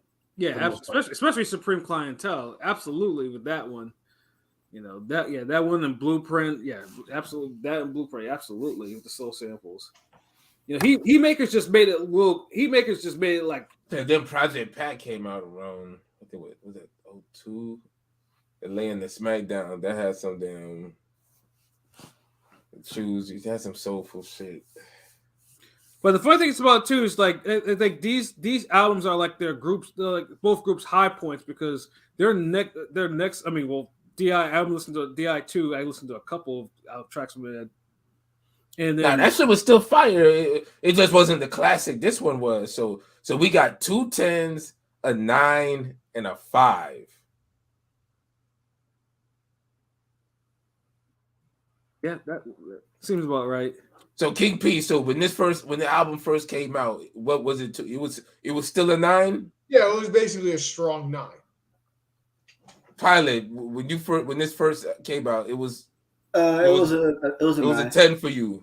It was a 9 actually. It was a 9 when it first came out. The way you talk about how you love that album, I thought it would be a 10 for That's you. what I'm saying. Like this nigga so Aki. Like what the fuck? It was. I mean, it's weird. It was a 9. It was a strong 9, like King P said. But over the years, like a little later on, I fell in love with the album a little later. It's weird. I fell in love with it like later.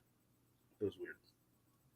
Damn, like King P, the only one who could damn answer this question on some regular, normal shit. Like all you motherfuckers with this goddamn, my answer evolved. Like, hold on, it was whack back then, but it's better now. It was better then.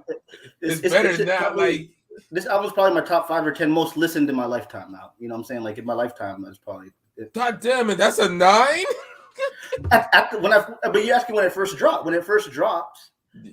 I mean, So overall, now you give it a 10. Oh, so it's a 10. Yeah, it's a 10. All right, for the sake of this podcast, we're gonna say your score was a 9, nigga. Nah, we're gonna give it a half. Nah, because none of this damn. We going by the original score, nigga. The original score. Whatever. Fuck up the album that much like this. It didn't. And then with it did a lot of the songs. I thought you would have a 10. You had a fucking 8 or a 9. Yeah, a 9 is appropriate for this. No, that's fine. A 9. Whatever, yeah. Like you know, Kenny said, some albums grow on you. Like this nigga. Yeah, Henny got some albums grow on you. Nah, man, what the fuck, man? They Y'all do. like It does. I mean, like some albums get worse. But you knew it was good, though. That's the thing. When you first heard the album, you knew it was real good. Definitely. Some albums get worse over time. So I'm just trying to figure out what would be an album that really got worse for me over time that I really liked back in the day. Like, let's see. The only way an album gets worse over time is it's the genre or the sounds are so outdated or your tastes have evolved so much you can't listen to it again. Like, I don't believe music just gets worse over time. Like, I just see it getting better. I will say there is one album that I know I want to re-listen that I know I hated when it came out. Nigga, Nelly been trash. What the fuck? Bad example, Henny got. Sorry, back to Pat. Yeah, like the one album was the Common Electric Circus, because when that came out, I remember when I came out, I hated that album. That was trash.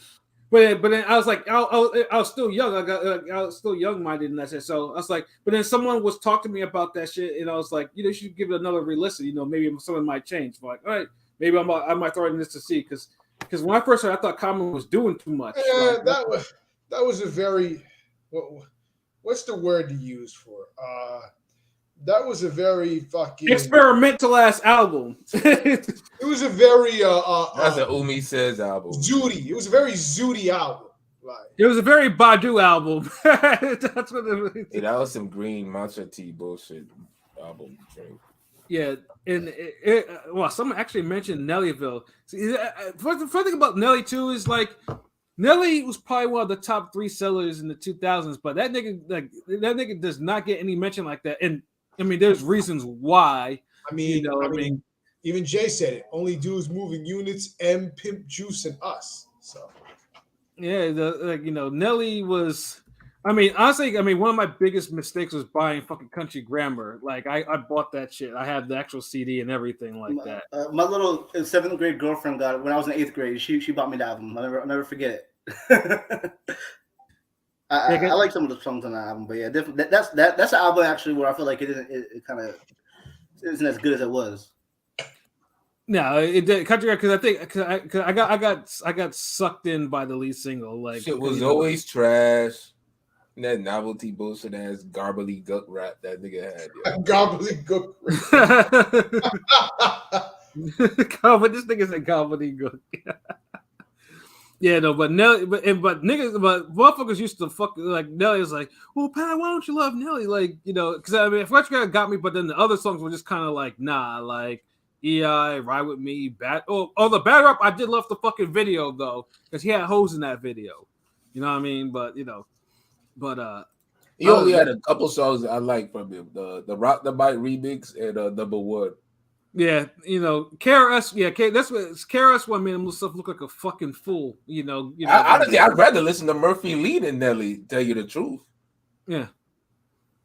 That's the nigga I felt like he underachieved. But Nelly, Loving Me, one of my favorite. I love that track, Loving Me. Because he used that classic sample on that. He's a one-way sample. You know what I'm saying? He was rapping some real shit on there. That song and Growing Pains by Ludacris are two of my favorite tracks by those guys. I don't know why. But regarding about Nellyville, yeah, I mean Nellyville had like Hot in Here, like you ever been at a party and that shit was going on in that time, like nigga, like. Yeah, like man, you got to niggas talk about Nelly, man. Let's talk about who won the beef between Cam'ron and 50. Oh, yeah. I mean, I have to say 50 probably won.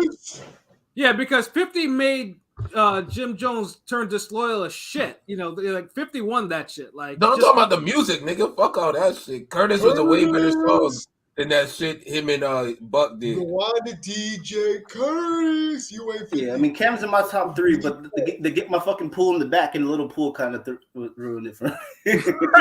Yeah, I don't know what Cam thought he was thinking. Nigga, we talk about the music, nigga. I know, but that's part of the beef. That's part of the beef. Nigga, it was hard. I mean, Cam took some L's in this shit, bro. Like, even not just the music, nigga. Cam took some real L's in this. How much did the mob sell, Curtis? I mean, that's what I'm saying. Like, the music was there, though, but Cam took some real L's outside of that music, bro. Like, yeah, I mean, having Jim Jones, Juelz Santana on stage is that's an L, man. I mean, at Rap City, yeah, that was crazy. Yeah, that was like I said, the music was whatever. I mean, the music could have been whatever, but just what 50 did, like outside of that shit, was just more than enough to me. Like, he won that shit, like. You know, but okay, who made the better song between the two when they dissed each other? Curtis. Yeah, Curtis, absolutely, yeah. I mean, okay, yeah. So that's how, because if King P was to play both songs, we would all end up saying Curtis, nigga. So yeah, no, it was definitely Curtis though. But it was one of those things where 50's antics. We had to give a Curtis LL answer. Yeah, like I said, it was just one of those things where 50's antics outshine the actual song. Yeah, because Cam was one that probably made him file down to get his teeth fixed and shit, nigga. Like, that was the thing. Like, yeah, because he looked like a gorilla with rabbit teeth. Yeah, a monkey. I mean, when it comes to the diss, I mean, Cameron was a ruthless when it came to diss tracks. You know, the stand spit, hanging with your mother because your mother's dead. You know, Cam can make some diss tracks. So that was like Cam was like, you know, the swag. I mean, that wasn't really rap. You know, you gotta love it. Max, you know, Max to be on the hook. You gotta Mace bodied him. Yeah, Mace did, but that was like past. You know, that was like that was way past the time. No, but I'm saying like. For that battle that they had, Mace had the better song. Mm-hmm. But for years, Cam dissed that nigga for years, and Mace ain't never really respond.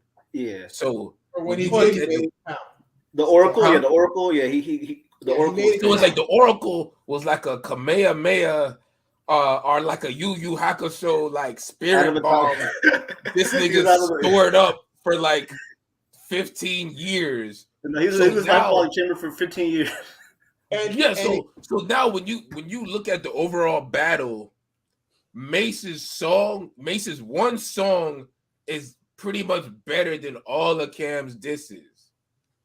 Yeah, because I mean, Cam wasn't. I mean, you know, there's a couple tracks, but he would more so just diss him on a random record. You know, he wasn't really nigga. What's the Welcome to Harlem? Like the nigga, he made whole songs. Like what the? No, so he made a one or two. He made a couple songs. Yeah, you're right. The one beef, real quick. I know Nas and Cam had beef. I wish they went at it, but they never did. They never, you know, like Nas never. No, because Cam loves Nas music. That's the reason why he low key respects that nigga. Like he really respects that. He did go at him though. I didn't say what that Hate Me Now beat. Yeah. But I'm saying, Nas didn't. You know, Nas had that infamous Hot 97 or whatever. You know, talking shit. But then Nas got at him, I think, on Hip Hop Is Dead. Oh, yeah, was it like the first song? Mm-hmm. I ain't hear the album in a minute though, but let's go to the Cam, Twitter. Didn't Cam tell Nas take your daughter, R. Kelly her face? Like, yeah, he did say that. Yeah, crazy. And then he ended up giving this nigga props. Him and Jim Jones ended up giving Nas props. Like, yo, we listened to this Nas music. You know, we felt insulted that Nas insulted us and shit. So we had to retaliate. It was all that was the real let Nas down. Yeah, right. It's funny how Cam basically just the two rappers that he grew up like respecting in Nas and Jay, like. But it's also cool that they're all showing love. You know, like you know, Cam was there for the Welcome to New York City with Jay-Z. You know, at least you know they grew up. They 50 years old. They should not be beefing it. Yeah. That's true. But they could have been there. They could have been there. You know, especially knowing Jay-Z, because you know the thing with Jay-Z, when Biggie thought Cam was, you know, Biggie said Cam had next, and Jay-Z. I always felt like Jay-Z kind of felt a way about Biggie saying that. I don't know. I mean, yeah, because you have to. Jay because Biggie looked at Jay as a peer. That's true. But you know, Jay-Z's a petty motherfucker. Jay-Z's petty, you know what I mean? And Jay was dissing, Cam's man, you know what I'm saying? Those ain't Rolex diamonds. What the fuck you done to that? You done to that. Yeah. Jay didn't like Mace or Cam. Hey, we gotta do volume 1 real quick. LB, we should do a volume 1 review or something. I don't know. A volume 1 of what? I mean, Jay-Z in my lifetime, volume 1. In my lifetime, volume 1. Didn't we do that? No. I mentioned a few times. I think, but we should match it up with something. I don't know though. Oh, okay. Yeah. Let's see what we can match that up with. But someone bring up the poll on Twitter in the Kali thread. Hold up. All right. Let's see what we got. Miss Bitch, Shuttleworth got a porn mustache. I think got me confused with Jafar over there. I got a regular nigga mustache. What the fuck? I don't got no thick ass 80s detective mustache. Fucking culture ass nigga. All right. Which was the better hip hop group album, Diplomatic Immunity or Beg for Mercy? We got 35 votes so far, and 51% said Diplomatic Immunity. Boom, there we go. Yes. So you niggas lost. There's your answer. So well, they must have people have spoken. And the Kali was like 3-1. But I'm saying like the 24-8 type vote, you know what I'm saying, for Diplomatic Community. So damn, this nigga said 24-8. My goodness. Something like that last time I checked. 24-9. Yeah. Oh, I see 23-9, but okay. Well, I just voted, so 24-9. Oh, this nigga late. Well, yeah, I was late on purpose because I didn't want to tip my pick before we started the cast. Of course. Pause. Whatever. I never outright said which one I thought was better. I kept that in the holster. Pause. Yeah. So, but we still have 5 more days on that Twitter poll. So, y'all keep voting on that. You know what I'm saying? Like, I'm pretty sure there'll be another lead change. Of course, by the time we niggas wake up in the morning. Yeah, with the Kali, I'm not so sure. I think because even by the comments here, like diplomats by a mile, diplomatic community. Deontay, I like From Me to You. Okay, so I'll give you real quick. From Me to You, I love that album, but when I was like in high school, that second album, where Jules was kind of rapping like trash. But the Games Are Missing, I love that album when I was young, but that album I don't really like right these days as much. Yeah. His first one was fire though. From Me to You.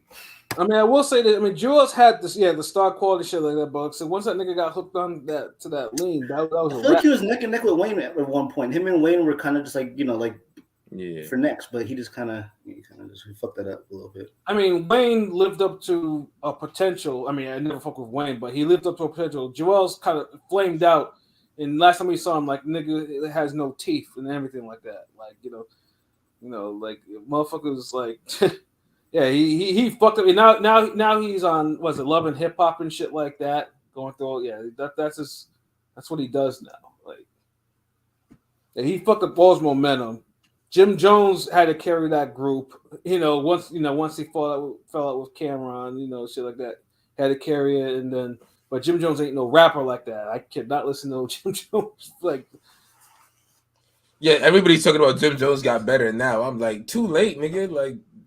We needed you better back then, like right. And like I say with the Dipset now, it's like now when they come together, it's just a business transaction because they don't fuck with each other personal no more, like because of what happened with them and 50. So it's like, Jim Jones was disloyal during so publicly. The thing is, he talked about that shit. Like all Jim Jones did was the damn the movie shit that they did with Rockefeller. That damn it's got Kevin Hart in it.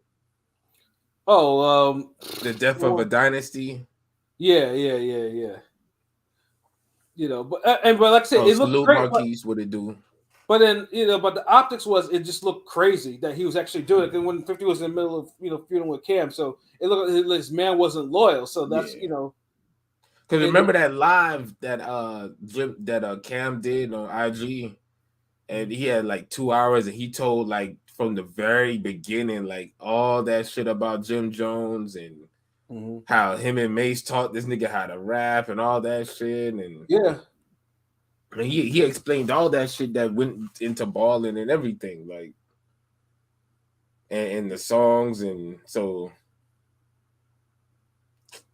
he even said Jim talked about like he said Jim wanted to do that shit, and Cam was like, nah, he was against it, like you don't need to confuse the fans like that, and I think Jim just did it anyway when he seen the shit with 50 Cent happen. Like he just took it upon himself to do it. Yeah.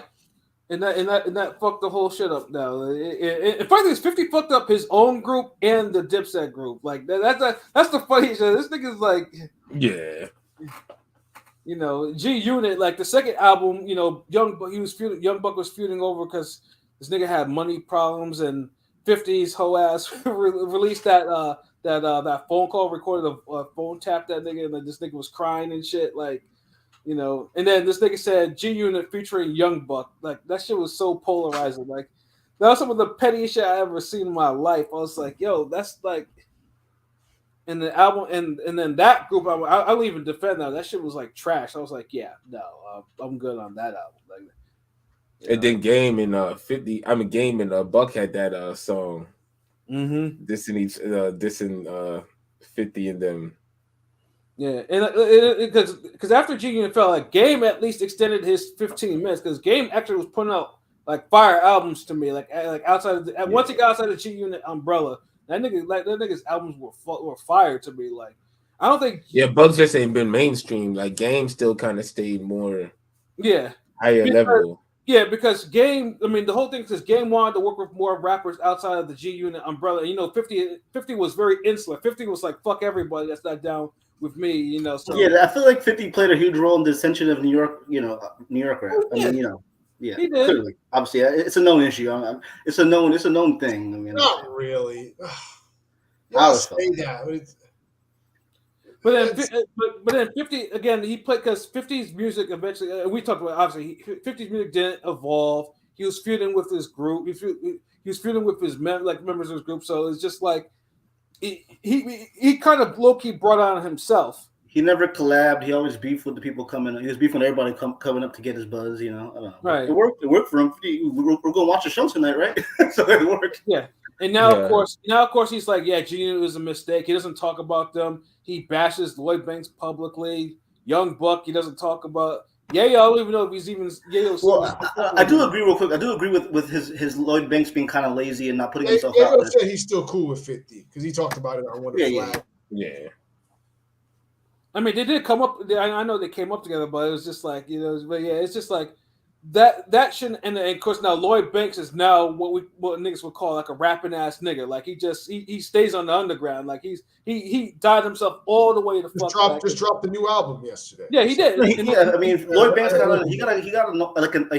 a core fan base, you know, a cult fan base. You know what I mean? Yeah. You know, works for him. Yeah, and the new album is basically, I mean, if you're a production head, if you like really robust production, you're not gonna find it on this album. You're gonna find. Damn, I ain't gonna listen to it. You're gonna find just regular ass, because you know this nigga picks beats from unknown producers and just raps over them. That's what he does these days. Like this nigga does not pick out any real like sonically pleasing beats. They're like raw, rough beats, like, you know. But he's rapping the shit out of it. But that's as always, yeah. Banks was one of my. I like. Ironically, I did like Banks and Lloyd when I was younger. I liked Banks and Lloyd more than 50 and Cam when I was younger. Yeah, yeah. Lloyd wants no parts of any mainstream shit. This nigga's like, yo, producers, you send me your shit, I'll rap over it. I'll send out this project, and I stay like, you know, this nigga has to be forced to even use Instagram and shit like that. This nigga just like. He died himself all the way from back. He don't care. Like this nigga just works in his home studio and that's it. Like that shit is crazy to me how dialed back he is. But truthfully, he should have made that move years ago. Like when this nigga was actually really, really, really popping. Like, you know, this Cat 50 allowed him to do the collabos and shit like that. He probably would be a lot bigger than he was. But you know. But shit, even then, it's like the work ethic still, I think, would have maybe changed anything. Right. If it's still the same. If that was still the complaint back then. Yeah, I don't think the collabs would have changed that much.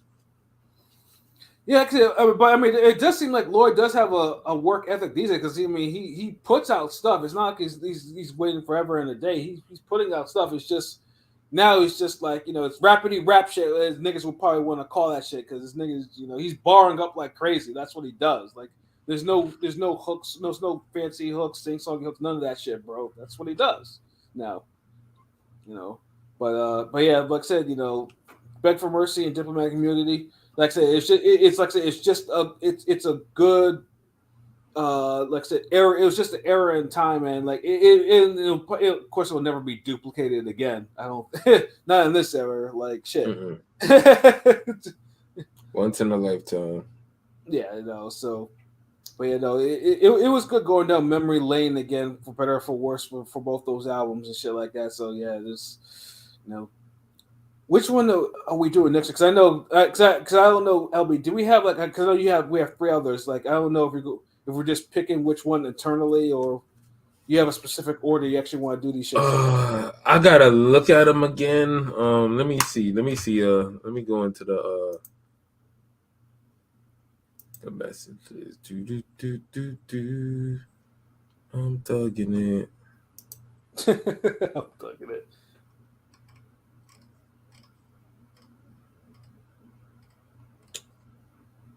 Ooh, damn! We got some fire ones too. Hey man, do you continue doing hip hop, or we do the other 2, which are, you know, different? We might switch it up. We might do a different one. I don't want to say it until next week. Of course, yeah. But yeah, we'll switch it up. It's still gonna be a versus though, but we're gonna switch it up. Word. But yeah, other than that, I think we can wrap it up. You know, it's a good show. The comments, Miss Bitch is calling you out on you look like you tired. You let her sleep. Yeah, I know, man. I'm tired. I got a lot to deal with tomorrow, and you know what I mean, so you know what that is. So. Word. So let's get some final thoughts off. So, you know, get yourself some rest, and I can get a midnight snack or some shit. You know, because I'm feeling hungry. Oh, you talking about midnight? I ain't eating that since Wednesday. I don't worry about no snack. I'm good. Yeah. Surprisingly, you don't want no sugar snack, P. Like, I'm surprised, nigga. I already brushed my teeth and everything, so I'm good. No Welch's, no fruit snacks. I already brushed my teeth. That means no food. He repeated himself. Nigga, no milkshake. No. How about a mint dulce con leche milkshake? No means no. Hey, Pilot, what's your final thought, bro? I don't got much. Shouts out to everybody in the comments. It was active tonight. Shouts out real quick to Adam Blue Nose Lopez. I guess he's headlining a smaller DAZN card, you know, friend of the show. So hopefully he does his thing, you know, as he expected. And yes, sir. You know, we got a nice little boxing week. Hopefully, you know, I just saw a tweet about the rest of the year is looking real good. So let's hope it lives up to it. And shouts out to everybody. Stay safe. There we go. Stay safe, man. You know, P Pilot with the positivity at the end. P, what about you, bro? You're muted. Well, zooted. I was going to say I have no words. I should have just kept myself on mute because then I would really have no words. But I have great cast, great review. There you go. No words. LB, you words, man. Final words. No words. That sounds like a dope outro for a mixtape or some shit. No words. It's like no words. And it has an echo at the end. No words. You know. I know one of you biting ass rappers is gonna take that shit too. Right. Damn. But yeah, it's pretty dope episode. Gonna be a classic music one that, you know, I hope people fuck with some more on the playback. 2 good albums, 7 and a 10, quality matchup. I mean, yes, sir. Yeah. So I wonder how they would have performed the verses. But I already know niggas would have been like, "Are you kidding me?" So if the Locks beat these niggas, like, what you think 50 of them and do? I'm saying, like, well, the thing is, real quick, the Locks, they always had the chemistry. G-Unit's Dipset's chemistry has always been kind of all over. Well, the place. I mean, their chemistry. Chemistry, the music. Dipset had chemistry in the music, like they had studio chemistry like or some night on shit. stage, you could tell the Locks performed all the time together, where Dipset just came on. They probably performing years together. You know what I mean? Yeah, like the Locks still. The Locks always still been friends, though. But then G-Unit, I mean, G-Unit ain't even. What the hell, G-Unit? Come on, like they don't even, they don't have no chemistry compared to, Yeah, or their chemistry is gone, and 50's washed. Like, that Nas, what he did with that Nas shit still hurts. Like, it's like you after all this fucking time, you're over there and you spit, you struggle spit, and then you start talking shit. Like, no, nigga, like the Locks treat rap like how like boxers like who stay in shape, like the older level boxers, like that's a good point. Yeah, you never like that's how they treat that shit. You have never heard one thing with beef. Maybe unless maybe somebody's nitpick something, but I've never heard any beef. They keep it all in house. It seems like. Yeah, and it's like you never could tell. Like it's like they have genuine love. Like if you follow them on Instagram, like they're always in each other's pictures, their shows, like it's genuine. They really fuck with each other. They're actual brothers. I mean, they all like you don't always see that with groups. You never see that for the most part. Yeah. I mean, you see that with like Daz Corrupt, even. But then they fell out, then they jumped back on us. But yeah, that's two men, but you know what I mean, yeah. But yeah, that's another one back and forth. So yeah, like with the Locks, you never really saw a hiccup with them niggas. So with a lot of people, you see the hiccups and shit. Straight up. The 8Ball and MJG, another one. I don't think I ever see the hiccup. No, not at all. Like they always seem cool, like. So yeah, so it exists, but yeah, it just that's when you're like on that level of friendship, like the performances and the chemistry will never go. It'll always be there, yeah. Right. Yeah. So the Locks, I don't even feel like they had to perform. I don't feel like they even would have to perform with each other for like 5 years and just killed that shit. Whereas everybody else, they was like, nah, we gotta rehearse this shit, nigga. Yeah, they gotta rehearse, like, I mean. Even the Wu themselves, even they have to like rehearse themselves, and them niggas fight all the time now. Like they can't come together for anything really. And never mind getting all 8 or of the original ones plus Capadonna. So it's like, you know what I'm saying, like, and you can tell the business outgrew them niggas, but yeah, like certain relationships within the group are still like you see. I think Meth and Ghost and. Yeah, I mean, they've all partly, they're also, they've all partly, like, Styles got the juicing thing. They all have like, they probably their shit to business, and they're doing well. You never know these niggas like Young Buck. You know what I'm saying? Yeah. But yeah, there's levels though. But yeah, this was a great episode, man. Great episode. We definitely gonna keep the theme going. Cause the rants be cool, but then sometimes nothing happened during the week. Nothing compels us to really speak on it. Nothing really happened this week to speak on. So yeah, I guess boxing. We got the Cordina fight, and who else fighting this week? Heavyweights, right? Yeah, the heavyweights. I fair job with Top Rank. The Top Rank triple hitter is pretty good, so check that out. If you have to watch one card, I'd say watch that one. And that's in the evening. Cordina's in the afternoon. So okay, so yeah, we got something decent to watch for the Saturday. But yeah, another thing. The cartoon is definitely on the way. Almost done. Just brushing up on the voices. Already seen some of the shit earlier today. Shout out some other good Prolific Genius 1, aka Ring Gang TV. This shit's fire. Like y'all gonna be super blown away when y'all hear the final product. But yeah, so just definitely more boxing training content on the way. A lot of new shit. So just be on the lookout. So make sure you subscribe to us already. You feel me? Absolutely.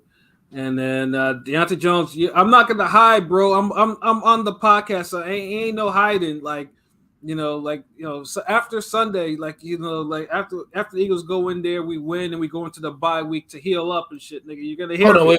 It's the home game for you, y'all. Dallas is going to Philly. Yeah, they're at Philly. I mean, niggas saying this is a winnable game for Dallas like that. Yeah, for whatever reason, Dak, Dak kind of performs up to par. When it comes to Philly, like, yeah, our win-loss record against them in the last couple, like maybe 10 games, is not the greatest, and I admit that. Because for some reason, Dak can lose to every other fucking bum out there.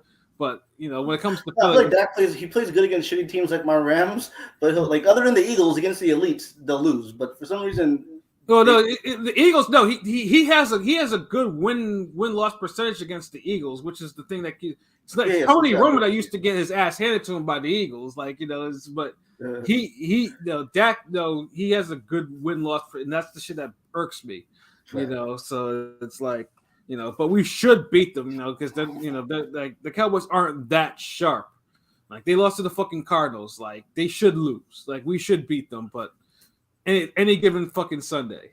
But yes, Deontay Jones, man, trust me, like you're gonna hear me, bro, on Monday. Real shit. But other than that, though, thank you all for joining us and listening to us talk about these two albums and shit, and engaging with us and stuff like that.